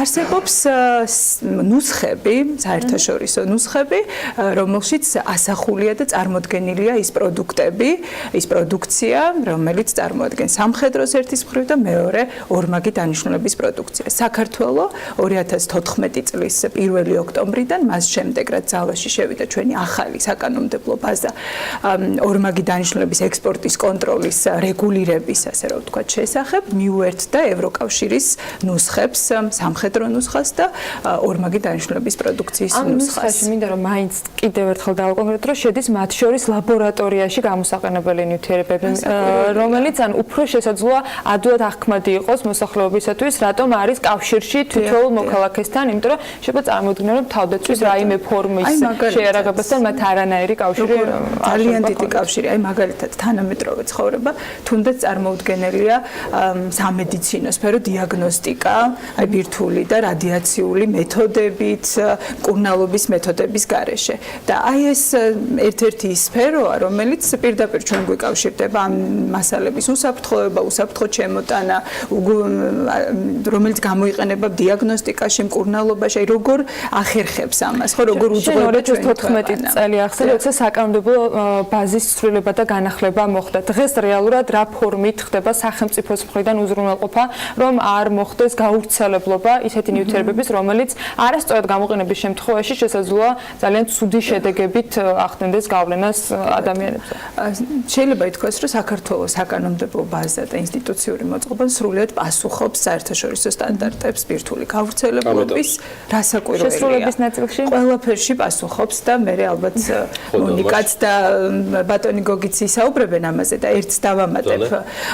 ანუ სრულად პასუხობს ერთი რომ აი ამ სფეროში სახელმწიფოს ანგარიშვალდებულება საერთაშორისო ინსტიტუციების მიმართ ასევე ძალიან დიდი მნიშვნელობა აქვს. ანუ ატომური ენერგიის საერთაშორისო სააგენტო, სხვა ინსტიტუციები მაქსიმალურად საქმის ყურში არიან ამავე დროს რა ხდება, რასთან გვაქვს შეხება, ხო, როდესაც ეს ლეგალურ გადაზიდვებზეა ლაპარაკი. ნუ ამ სფეროში რატო უნდა აკონტროლოს სახელმწიფომ სტრატეგიული პროდუქციით ვაჭრობა? იმიტომ რომ რამდენიმე საფრთხე არსებობს. ერთი რომ საერთაშორისო ნორმების დამღულებმა ქვეყნებმა არ ჩაიგდონ ხელში ეს მასალები და ჩვენ აქ საუბარი გვაქვს ჩრდილოეთ კორეაზე, ირანზე, რომელიც ამდენი წელი სანქცირებული იყო მისი ბირთვული უკანონო, ასე რომ ვთქვათ, არალეგალური პროგრამის გამო, ხელში არ ჩაიგდონ ტერორისტებმა და ამ კუთხით 2004 წლიდან გაეროს უშროების საბჭოს რეზოლუცია 1540, რომელიც მოუწოდებს ქვეყნებს სწორედ ბირთვული ტერორიზმის, ასე რომ ვთქვათ, წინააღმდეგ საბრძოლველად და საქართველოს ბუნებრივია მიერთებულია და ამ რეზოლუციას. ასე რომ საკანონმდებლო ბაზა მოწესრიგდა ჩვენი დასავლელი პარტნიორების, ჩვენი ამერიკელი პარტნიორების, ევროკავშირის დახმარებით, მაქსიმალურად ინსტიტუციები არსებობს, რომელია მთავარი, სხვა მოკეთ აქ ძალიან მნიშვნელოვანია სხვადასხვა ინსტიტუციებს შორის თანამშრომლობა, ხო, სააგენტოებს, სახელმწიფო ორგანიზაციებს შორის. ასე რომ ეს ნაწილი, სწორედ რომ ეს ელემენტები არის და აღსრულება, რასაც enforcement-ს უწოდებთ, ასევე ძალიან მნიშვნელოვანია და ასევე მნიშვნელოვანია ამ სფეროში ბიზნესსა და სახელმწიფოს შორის ურთიერთობა, რომ ბიზნეს გავაგებინოთ, რამდენად მნიშვნელოვანია. იცით რა, უკვე ნელ-ნელა მე მგონი, რასაც საბაჟო დეპარტამენტი აკეთებს, რაშიც გვეხმარება ამერიკის შეერთებული შტატების სწორედ ის პროგრამა, რომელსაც წარმოადგენს მონიკა, ჩვენი ორგანიზაცია როგორც ერთგვარი ფასილიტატორი აი ამ პროცესების, ნელ-ნელა მე მგონი მათი ცნობიერება აი ამ სენსიტიური საკითხების შესახებ იზრდება. ეს არის ძალიან მნიშვნელოვანი. მოდი მოვიკითხოთ ეს ინფორმაცია და დარწმუნებული ვარ უფრო დაზუსტებით და სრულად გვეტყვის ბატონი გიორგი კობეშავიძე, იგი ფინანსთა სამინისტროს შემოსავლების სამსახურის საბაჟო დეპარტამენტის ერთ-ერთი ხელმძღვანელია, ხელმძღვანელის უფროსი მოადგილე გახლავთ. კიდევ ერთხელ მოგესალმებით. ბატონ გიორგი, მაინტერესებს რა მოცულობით ფიქსირდება საერთო ჯამში ეს ეგრეთ წოდებული არა სტრატეგიული, ასე ვთქვათ, პროდუქტი საბაჟოზე და რეალურად თუნდაც ექსპორტისას რა პროცედურებთან არის დაკავშირებული ეს ყველაფერი საბაჟოზე? მოგეხსენებთ, ზოგადად საკონტროლო ნუსხებში ის ორმაგი დანიშნულების პროდუქცია, რომელიც ეგრეთ წოდებული შორნა გესაუბრათ ამის თაობაზე, კონტროლირდება ექსპორტზე უფრო მეტწილად, იმიტომ რომ აქ საბოლოო მოხმარება არის საინტერესო, იმიტომ რომ ძირითადად თავ სოფლიოში ორმაგი დანიშნულების პროდუქცია საკონტროლებენ ექსპორტზე, იმიტომ რომ საბოლოო ჯამში ის მშვიდობიანი მიზნებისთვის იქნება თუ არა გამოყენებული, ეს აინტერესებს ექსპორტიორ ქვეყანას. ეხლა რაც შეეხება საკონტროლო ნუსხებს. ეს საკონტროლო ნუსხები ევრო რეგულაციებთან მთლიანად ჰარმონიზებულია და ჩვენ ფაქტიურად გადმოვიღეთ ევროკავშირის ნუსხები, თუმცა შეიძლება ვთქვათ, რომ 2017 წლის ვერსია არა გვაქვს, იქ მცირეოდენი ცვლილებები მოხდა, ამას გამოვასწორებთ ახლა მომავალში. რაც შეეხება ამ enforcement-ს, რომელიც შორნა მახსენა, ის ხდება ნებართვების მეშვეობით. ესე იგი, ორმაგი დანიშნულების პროდუქციის ნუსხაში არსებული პროდუქცია საჭიროებს ექსპორტზე ნებართვას, რომელსაც გასცემს შემოსავლების სამსახური. აქვე მინდა აღვნიშნო, რომ ამ საკონტროლო ნუსხების ჩამონათვალში არსებობს ისეთი სტრატეგიული დანიშნულების პროდუქცია, რომელსაც ჩვენ არა მარტო ექსპორტზე, არამედ იმპორტზეც და ტრანზიტზეც ვაკონტროლებთ. მასაც სპეციალური ნებართვა. დიახ, მას სანამ შემოსავლების სამსახური გასცემს ამ სტრატეგიულ დანიშნულების პროდუქციაზე, ნებართვას ესაჭიროება თავდაცვის სამინისტროს სამხედრო ტექნიკურ საკითხთა მუდმივმოქმედი კომისიის რეკომენდაცია, რომელიც კომისიაშიც ვთქვათ, გაერთიანებულია სხვადასხვა სამინისტროებიდან და უწყობებიდან ექსპერტები, დიახ, რომლებიც მსჯელობენ ამა თუ იმ ტრანზაქციის, ასე ვთქვათ, მიზანშეწონილობას. ბატონო, შეიძლება თუ არა ითქვას, მე ვიცი რომ შემოსავლების სამსახური სრულად ფლობს ამ ინფორმაციას, მაგრამ ყოველთვის არის რაღაცა ზღვარი კონფიდენციალობის და თემის ამ შემთხვევაში მნიშვნელობიდან და სტრატეგიულობიდან გამომდინარე, ვინ არიან ის იმპორტიორები და ექსპორტიორები? ხო, ან რომელი სფეროს წარმომადგენლები, რომელი სფეროს ბიზნესები არიან? ცხადია იმიდან გამომდინარე, რაზეც კანონი განძრევს საშუალებას ბრძანებას. Ну, რაც შეეხება საქართველოს, ახლა ყველასთვის ცნობილია, რომ ჩვენ არა ვართ ესეთი პროდუქციის წარმოებელი ქვეყანა, იმიტომ რომ აქ არის საუბარი ბირთვულ ტექნოლოგიებზე, სარაკეტო ტექნოლოგიებზე, ქიმიური იარაღის, ასე ვთქვათ, შექმნისათვის საჭირო ქიმიურ ნივთიერებებზე, რა თქმა უნდა, ჩვენ ესეთი ტიპის პროდუქციის წარმოებელი ქვეყანა არა ვართ, თუმცა რაც შეეხება იგივე ქიმიურ მრეწველობას, არის ესეთი ტიპის საწარმოები, რომლებიც უშვებენ ორმაგი დანიშნულების პროდუქციას, ასევე მაგალითად ნავთობგადამუშავებელი საწარმოებია, არის ასევე ელექტრონიკაში ისეთი ტიპის საწარმოები, რომლებიც თქვათ აი ამ პროდუქციის გატანისას საჭიროებენ ამ იმპორტის აღებას. და რა ეტაპების გავაჭირდებათ ბიზნესებს იმისათვის, რომ ანუ ერთი კონკრეტული მაგალითით რო აღწეროთ, საწყისი ლიცენზიის მიღებით, მათ შორის თავდაცვის სამინისტროს საბჭოს რეკომენდაცია. ანუ ერთი კონკრეტული შემთხვევა რო აგვიწეროთ იმისათვის, რომ თქვენთან საბაჟოზე მოსვლის შემთხვევაში მას ყველა დოკუმენტი გქონდეს მზად. პირველ რიგში ამ თემაში აუცილებელია იმის იდენტიფიცირება, არის თუ არა ესა თუ ის ნივთი ან პროდუქცია ორმაგი დანიშნულების, იმიტომ რომ რომელიც შეუძლია ნახოს ონლაინ ჩამონათვალის სხვა შორის ძალიან რთული თემაა. ექსპერტებსაც ხანდახან ჩვენ ადგილზე გვიჭირს ხოლმე ამის იდენტიფიცირება და ხშირ შემთხვევაში უცხოელ ექსპერტებს მიმართავთ ხოლმე ამ იდენტიფიცირების დროს, იმიტომ რომ ეს საკითხი მოითხოვს უფრო ფიზიკოსის, ქიმიკოსის, ბიოლოგის ცოდნას და ამ შემთხვევებში ჩვენ მიმართავთ ხოლმე ესეთი დახმარებისათვის. აი მაგალითისათვის შემიძლია გითხრათ ერთი მაგალითი, რომ ცოტა ნათელი გახდეს ამ იდენტიფიცირების დროს რა პრობლემები შეიძლება მოხდეს. მაგალითისათვის ჩვენ ადრე 2014 წლამდე კანონმდებლობაში ლითონის მილი ექსპორტზე საჭიროებდა ნებართვას. თუმცა ეს მილი შეიძლება გამოყენებული ყოფილიყო იგივე კანალიზაციაში, წყლის გაყვანილობაში, გაზის გაყვანილობაში და ამ შემდეგ, ხოლო სწორედ აი დღევანდელი კანონმდებლობის ასე ვთქვათ დაზუსტებები და შენიშვნები და კომენტარები იმაში მდგომარეობს, რომ ყველა მილი არ არის ორმაგი დანიშნულების, ის მილები არის ზუსტად ორმაგი დანიშნულების, რომლებიც გამოიყენება ბირთვულ ტექნოლოგიებში, ცენტრიფუგებში, გაზის ცენტრიფუგებში და რა თქმა უნდა, აქედან გამომდინარე, ის მილი, რომელიც დამზადებულია განსაკუთრებული ლითონებისაგან და იქ ამდენი პროცენტი ეს ლითონი უნდა იყოს მეგონია რომ 3-ში გამოყენებული. კი ბატონო, აი ასე ჩემთან გვაქვს საქმე და ამიტომ საჭიროა ჩაღრმავება, ასე ვთქვათ, იდენტიფიცირების დროს, რომ განვასხვაოთ ნამდვილად არის თუ არა ეს ნორმალი დანიშნულების. სავალუტო კონტროლი, ეს ბოლო მოკლე კითხვა მაქვს ბატონ გოგი, რამდენად შედის ამ თქვენს განსაკუთრებული ყურადღების ნაწილში, როგორც შემოსავლების სამსახურის? ეს სავალუტო კონტროლი ეხლა არ დაწყებულა საბჭოთა დეპარტამენტის მიერ დიდი ხანია, თუმცა აი ამ ბოლო პერიოდში მსოფლიომ გაამახვილა ყურადღება იმასთან დაკავშირებით, რომ შავი ფულის მოძრაობა, ასე ვთქვათ, არადეკლარირებული ფულის მოძრაობის დროს უფრო მეტი რისკია იმისა, რომ დაფინანსებული იქნეს სწორად ტერორისტული ორგანიზაციები ამ არალეგალურად, ვთქვათ, ქიმიური, ბირთვული ან ბიოლოგიური ბომბის დამზადება და აქედან გამომდინარე გადაჭრულია სავალუტო კონტროლი ექსპორტის კონტროლთან. სხვა შორის აქვე მინდა გითხრათ, რომ რაოდენ გასაკვირიც არ უნდა იყოს ამ ბოლო პერიოდში შემოვიდა ეგრეთ წოდებული არამატერიალური ნივთების ცოდნის, იგივე განათლების, ასე ვთქვათ, კონტროლის საზღვარზე, იმიტომ რომ აქ შეიძლება ცოდნაც იქნეს გადაცემული და ამ შემთხვევაში ესეთი ტრანზაქციებიც კი, როდესაც ნახაზები, ასე ვთქვათ, თეორიული მასალა გადაეცემა საზღვრიდან და გადის ექსპორტზე, ამ შემთხვევაშიც სხვა შორის გასაკვირიც არ უნდა იყოს ნებართვა ესაჭიროება ესეთ შემთხვევაში. Monica, again, great to have you with us. Tell us a bit more about. Let's begin with the country itself. Where do we stand? I'm really Shorena and Mr. Kobeshavidze briefed us about. ჩვენ ძალიან მოკლედ ვისაუბრეთ ამ თემასთან დაკავშირებით. I don't know, arrangements or requirements, whatever it was. ჩვენ ვისაუბრეთ მოთხოვნებზე, სტანდარტებზე, მაგრამ თქვენი ხედვის წერტილიდან როგორც ქვეყანა რა ადგილას ვიმყოფებით დღეს და რა ძირითადი მოთხოვნები უნდა დავაკმაყოფილოთ.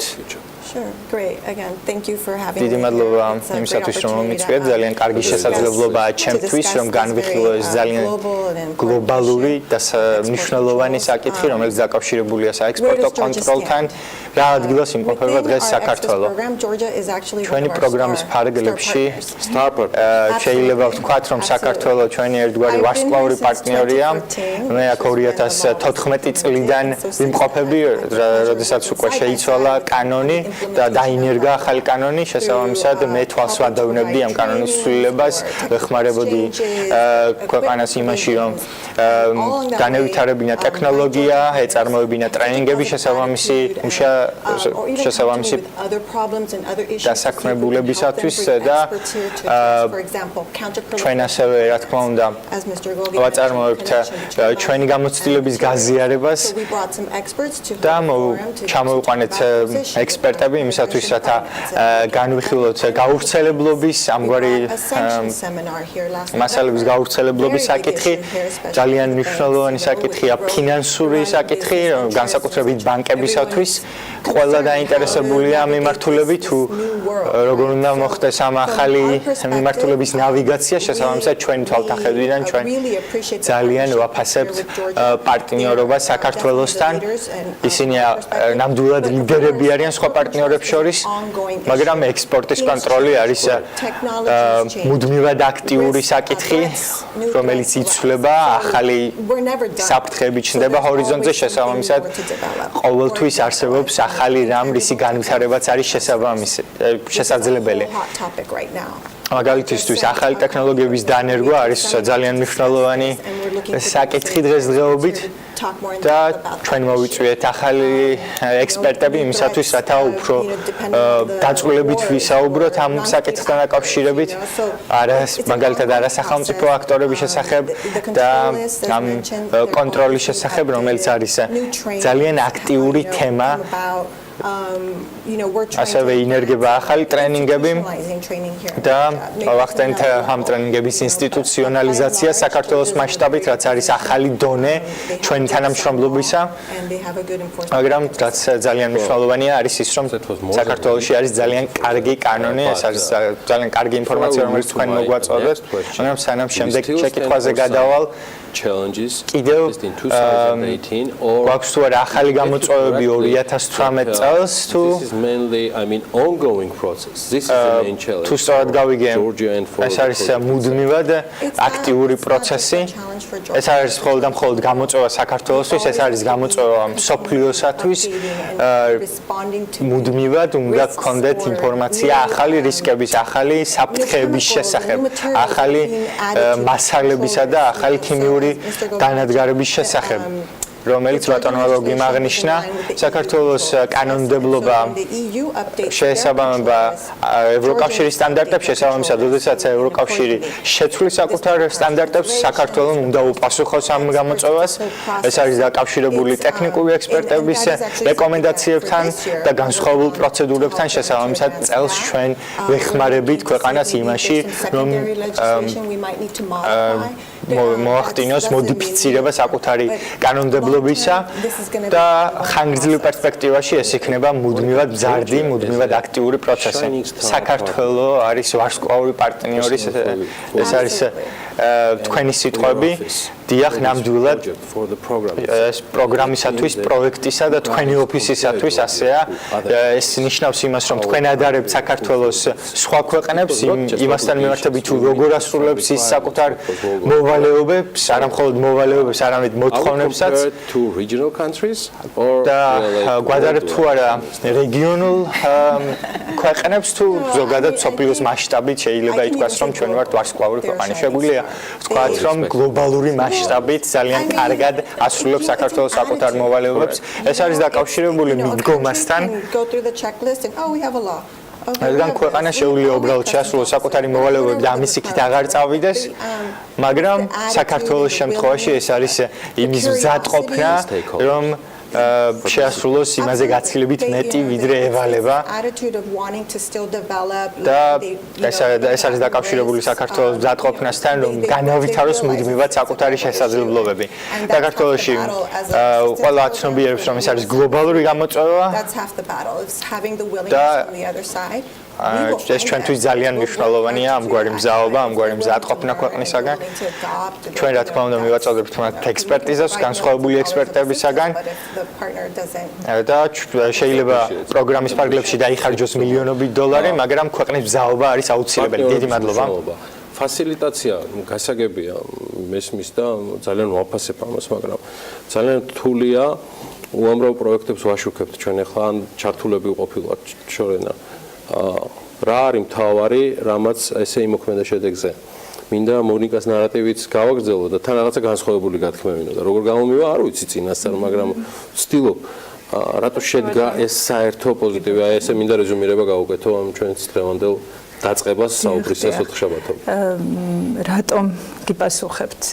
პირველ რიგში ჩვენთვის, როგორც არასამთავრობო კვლევითი ცენტრისთვის, ძალიან დიდი გამოწვევა იყო, როდესაც აი მონიკა ჩვენთან მოვიდა პირველად ოფისში და რაღაცა ამ იდეაზე, რომ იქნებ ჩართულიყავით აი ამ მთავრობას და ბიზნეს შორის რაღაცა ურთიერთობების ფასილიტირების პროცესში. ჩვენთვის უცხო სფერო იყო სრულად, მაგრამ ნუ ჩვენ რა გამოცდილება გვქონდა? ეს იყო შვედეთის რადიაციული უსაფრთხოების სააგენტოსთან ერთად ბევრი წელი ვმუშაობთ და ჩვენ შევისწავლეთ საქართველოს ბირთვული ისტორია, დავწერეთ წიგნი, რომელიც ხაჭერს ძალიან ვამაყობთ იმით, რომ 2014 წლის ბირთვული გავრცელებლობის სამიწე საქართველოს დელეგაციამ წარადგინა, როგორც აი ესე რაღაც ღია ქვეყანა თანამშრომლობისთვის, რომელსაც შესწავლილი აქვს თავისი ბირთვული, ასე რომ ვთქვათ, კვლევებში გამოცდილება.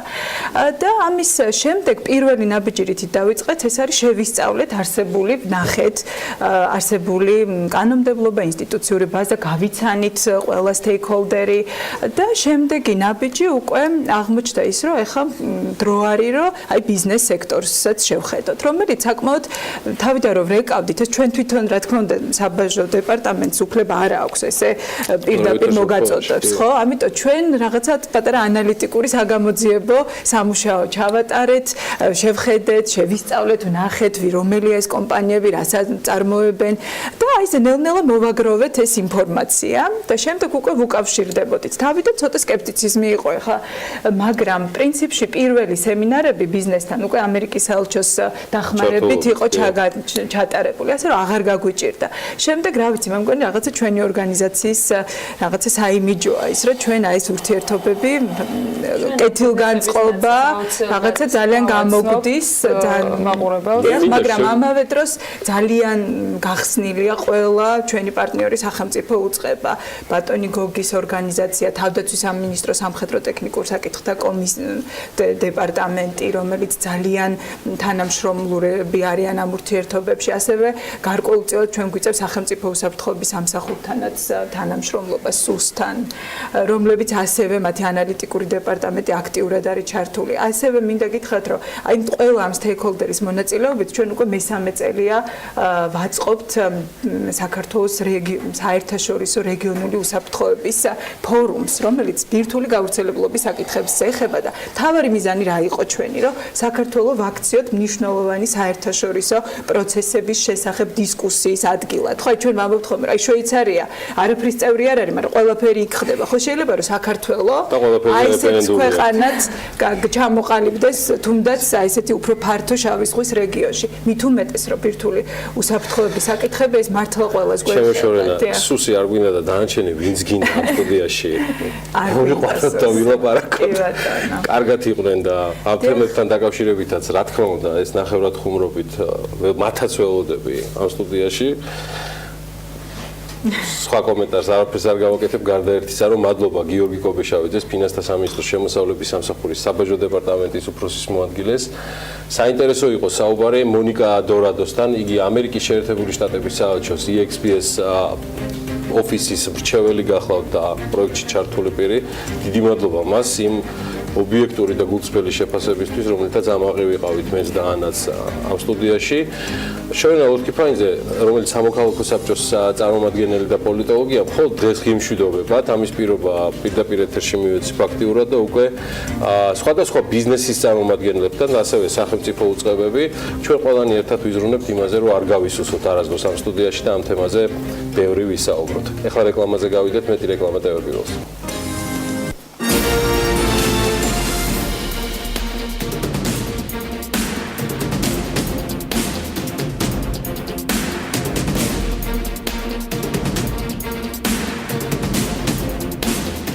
საქმიანი დილის ბოლოს ნინო ზამბახიძის რუბრიკა დღეს მეღვინეობასა და აგროტურიზმზე იქნება. საქართველოს ფერმერთა ასოციაციის თავმჯდომარეს ვახუშტი მენაბდის მარნის დამფუძნებელს მასპინძლობს, რაც არ უნდა გასაკვირი იყოს ნინო დილამშვიდობის მივესალმები შენს სტუმარს.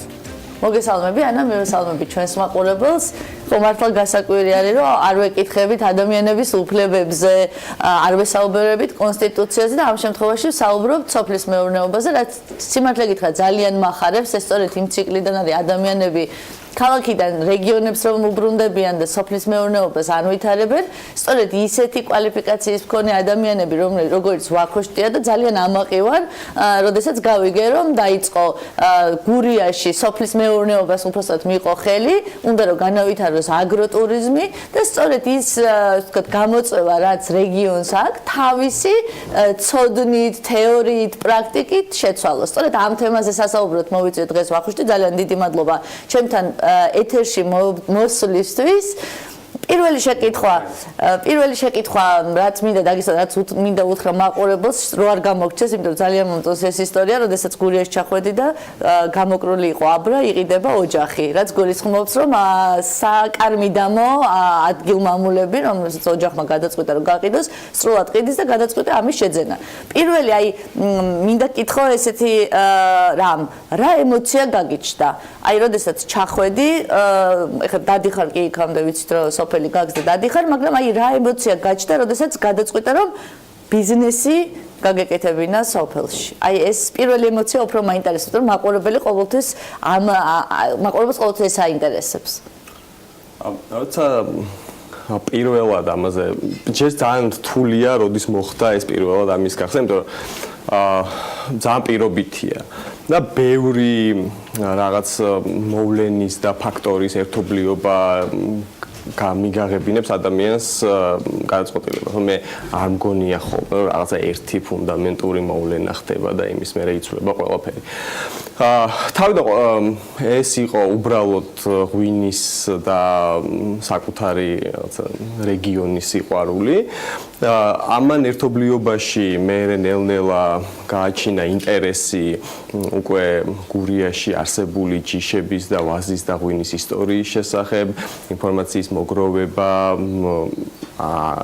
ადამიანების მოძებნა, რომელთაც ეს ინფორმაცია აქვთ, სხვა წყაროების მოძიება და აღმოვაჩინე რომ პრინციპში გურიას რომელსაც მუდმივად დასცინოდნენ რომ აი რაღაცა ღვინო თქვენ არა გაქვთ და ადეს არა ღვინოა და მართალია რომ ადეს ღვინო არ არის და მეტი თუ არაფერი არ არის და ასე შემდეგ. ხო და ნუ ნახე რომ სინამდვილეში ეს არ არის და გურია რომელიც ძალიან ტრადიციული რეგიონია მეღვინეობისთვის, როგორც პრინციპში საქართველოს ძალიან დიდი ნაწილი არის ადგილი, სადაც მაღალი ხარისხის ღვინო შეიძლება დააყენოს და აწარმოოს ადამიანმა და სწორედ აქედან ეს იყო პირველი აზარტი, რამაც გააჩინა იდეა რომ მოდი ანუ კახეთში მრავალფეროვანი არის თქვა სხვადასხვა ჯიშის ყურძენი გურიაშიც იყო. უბრალოდ იმდენი რაოდენობით აღარ არის, იმიტომ რომ ფაქტობრივად ეს ენდემური ჯიშები გადაჯიშდა და აღარ გვაქვს.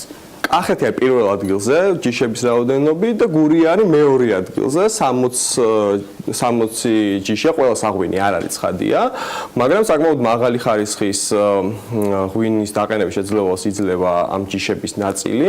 სამწუხაროდ მათგან ერთი ნახევარი ფაქტობრივად გადაშენებულია, დაკარგულია და არა მასზე დღეს ხელი აღარ მიგვიწდება, მაგრამ რაც არის დარჩენილი, ისიც კი ძალიან მნიშვნელოვანი რესურსი არის.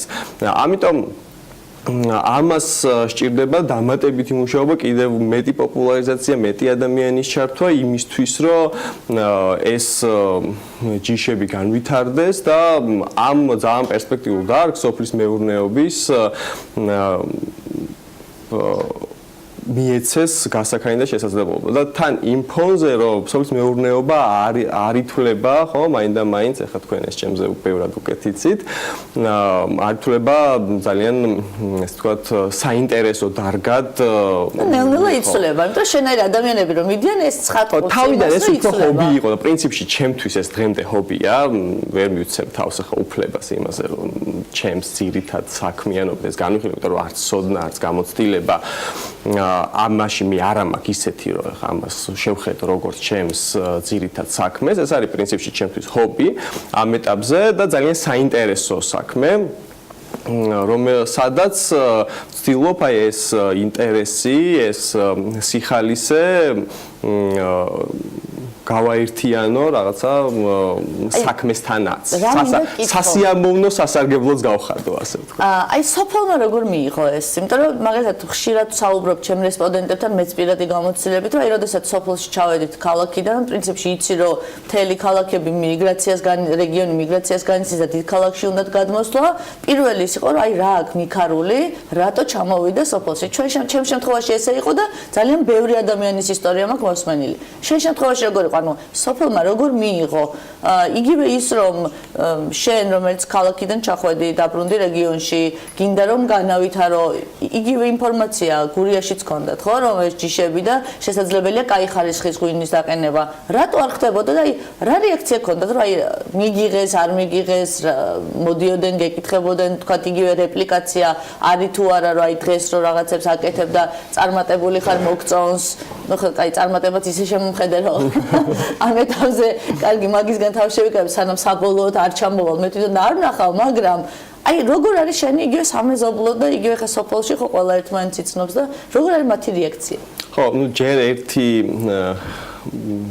რაიმე განსაკუთრებული პრინციპში არ ყოფილა ესეთი ისტორია რაც თქვენ მოყევით ნამდვილად არ ყოფილა ალბათ იმის გამო რომ პრინციპში ეს არის ჩვენი საგვარეულო სოფელი ჩვენი გვარი წარმოშობით იქედან არის ბაბუა ჩემი ჯერ კიდევ იქ ცხოვრობდა გარკვეული პერიოდი შემდეგ მოვიდა თვითონ ქალაქ ოზურგეთში ჩემი ნათესავები დღემდე იქ ცხოვრობენ ამიტომ ჩვენ ეხაც გვაქვს თქვათ იქ სახლი და ასე საკარმი დამონაკვეთიც, მაგრამ პრინციპში ალბათ იყო საინტერესო ინტერესის საგანი მათი და ხშირად მე უკვე ხშირად გვისაუბრია სხვადასხვა გამოწვევებზე, რომელიც აქ სოფელს სხვადასხვა საჭიროებებზე და ძალიან ბევრ რამეს ვსწავლობ მათგან, იმიტომ რომ ყოველთვის მოდიან და რაღაცა ირჩევას გაძლევენ, რომ ესე კი არა, ესე ჯობია და მოდი ესე გავაკეთოთ და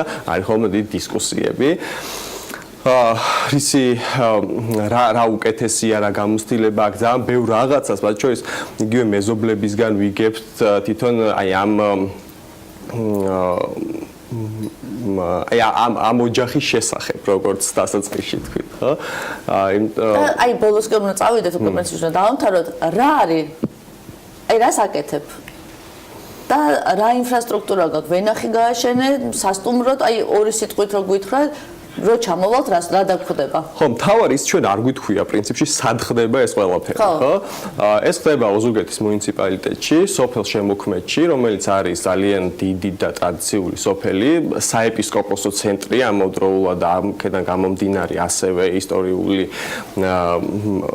გამოცდილებით და მნიშვნელოვანი წარსულით, ძალიან ლამაზი სოფელი, სადაც რომელიც არის ძალიან საინტერესო ბუნებრივ მდებარეობს ძალიან საინტერესო, როდესაც ვნახულობ მე მასალებს, ყველგან არის მითითებული, რომ სოფელი შემოქმედი ყურძნის, ჯიში, ჩხავერისთვის და მეღვინეობისთვის არის ერთ-ერთი ძალიან კარგი ბუნებრივი ზონა. ამიტომ პირველ რიგში გადავწყვიტეთ, რომ ამ ტერიტორიაზე გაგვეშენებინა ძველი გურული და უკვე ცნობილი ჯიში ჩხავერი.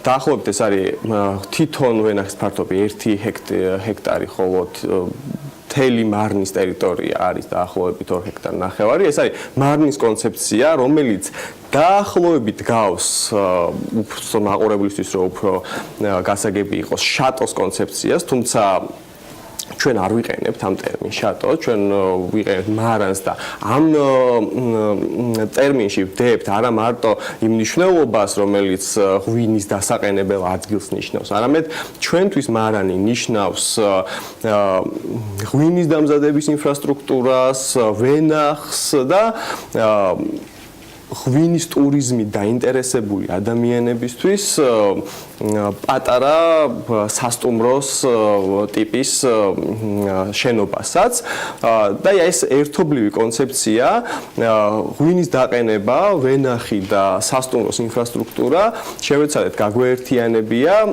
და ეხლა ვარ დასკვნით ეტაპზე, ალბათ ძალიან მალე ჩვენ შევძლებთ იმას, რომ ღვინით და სოფლის გარემოთი დაინტერესებულ ადამიანებს შევთავაზოთ ძალიან კარგი მომსახურება, რომელშიც იქნება გაერთიანებული ყველა ეს შესაძლებლობა, დასვენება და გასტრონომიული შესაძლებლობები ერთად.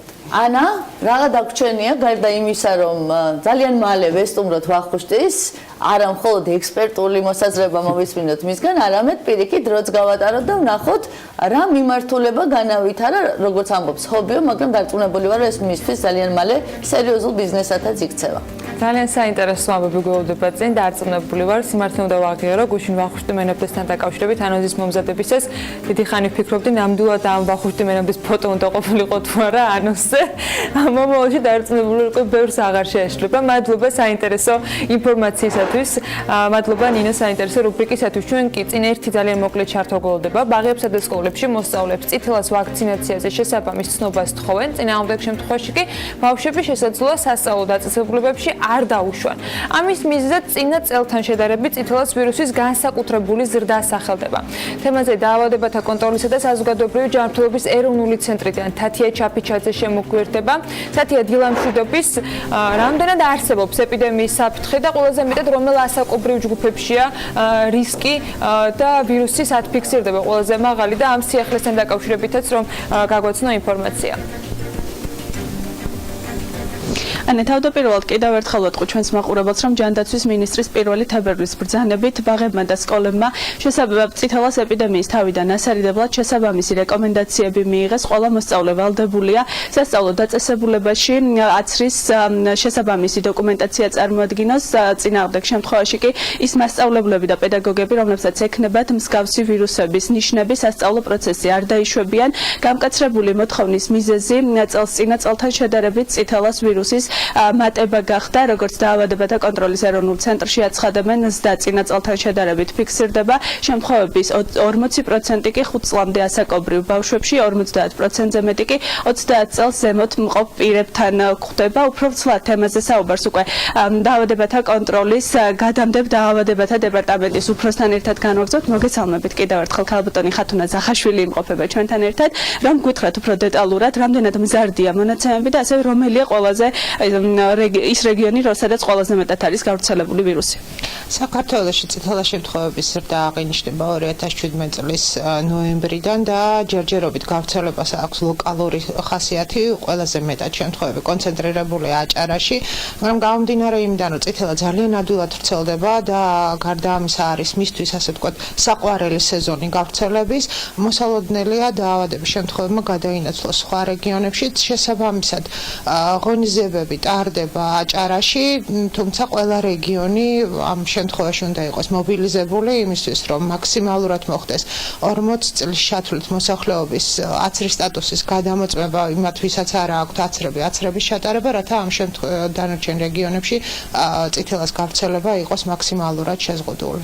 აჭარა ერთადერთი, სადაც ყველაზე მეტად არის გავრცელებული, კიდევ რომელი რეგიონებია და ასაკობრივ ჭრილში კიდევ რო ჩავშალოთ, ყველაზე მეტად რომელმა ჯგუფებმა უნდა იფრთხილონ და რა არის თავი რეკომენდაცია თქვენი მხრიდან? ჯერჯერობით შემთხვევათა კონცენტრირებული გავრცელებაა, როგორც გითხარით, აჭარაში, დანარჩენ რეგიონებში გვხდება ერთეული შემთხვევის სახით, ან ჯერჯერობით არც კი გავრცელებულა დანარჩენ რეგიონებში, არის ასეთი რეგიონებიც, თუმცა სიფრთხილე მაინც საჭიროა და რა უნდა გავაკეთოთ, დაცვის ერთადერთი საშუალება არის აცრა. წითელასგან სხვა დაცვის საშუალება არ არსებობს. დაცვა იცავს მაღალი ხარისხით, ეფექტურად და არის უსაფრთხო. სახელმწიფო მოამარაგა ყველა ამცრელი დაწესებულება ვაქცინის სათანადო რაოდენობით და იმ შემთხვევაში თუ ყავთ წლის 5 წლამდე ასაკის ბავშვი, აუცილებლად გადაამოწეს მათი სტატუსი და შეუვსეთ ის აცრები, რომელიც მას ესაჭიროება. ეს არის ორჯერადი აცრა წითელა წითურა ყბაყურას ვაქცინის წლის და 5 წლის ასაკში და ასევე ყველა სხვა დანარჩენი მოსახლეობა, რომელიც არის 40 წლის ჩათვლით, უნდა იყოს მობილიზებული, აუცილებლად უნდა გადაამოწეს თავისი აცრის სტატუსი და თუ არ არის აცრილი წითელას მიმართ, მიიღოს სასწრაფო ვირუსების გავრცელების მაჩვენებელი როგორია, მოკლედ რომ გვიპასუხოთ?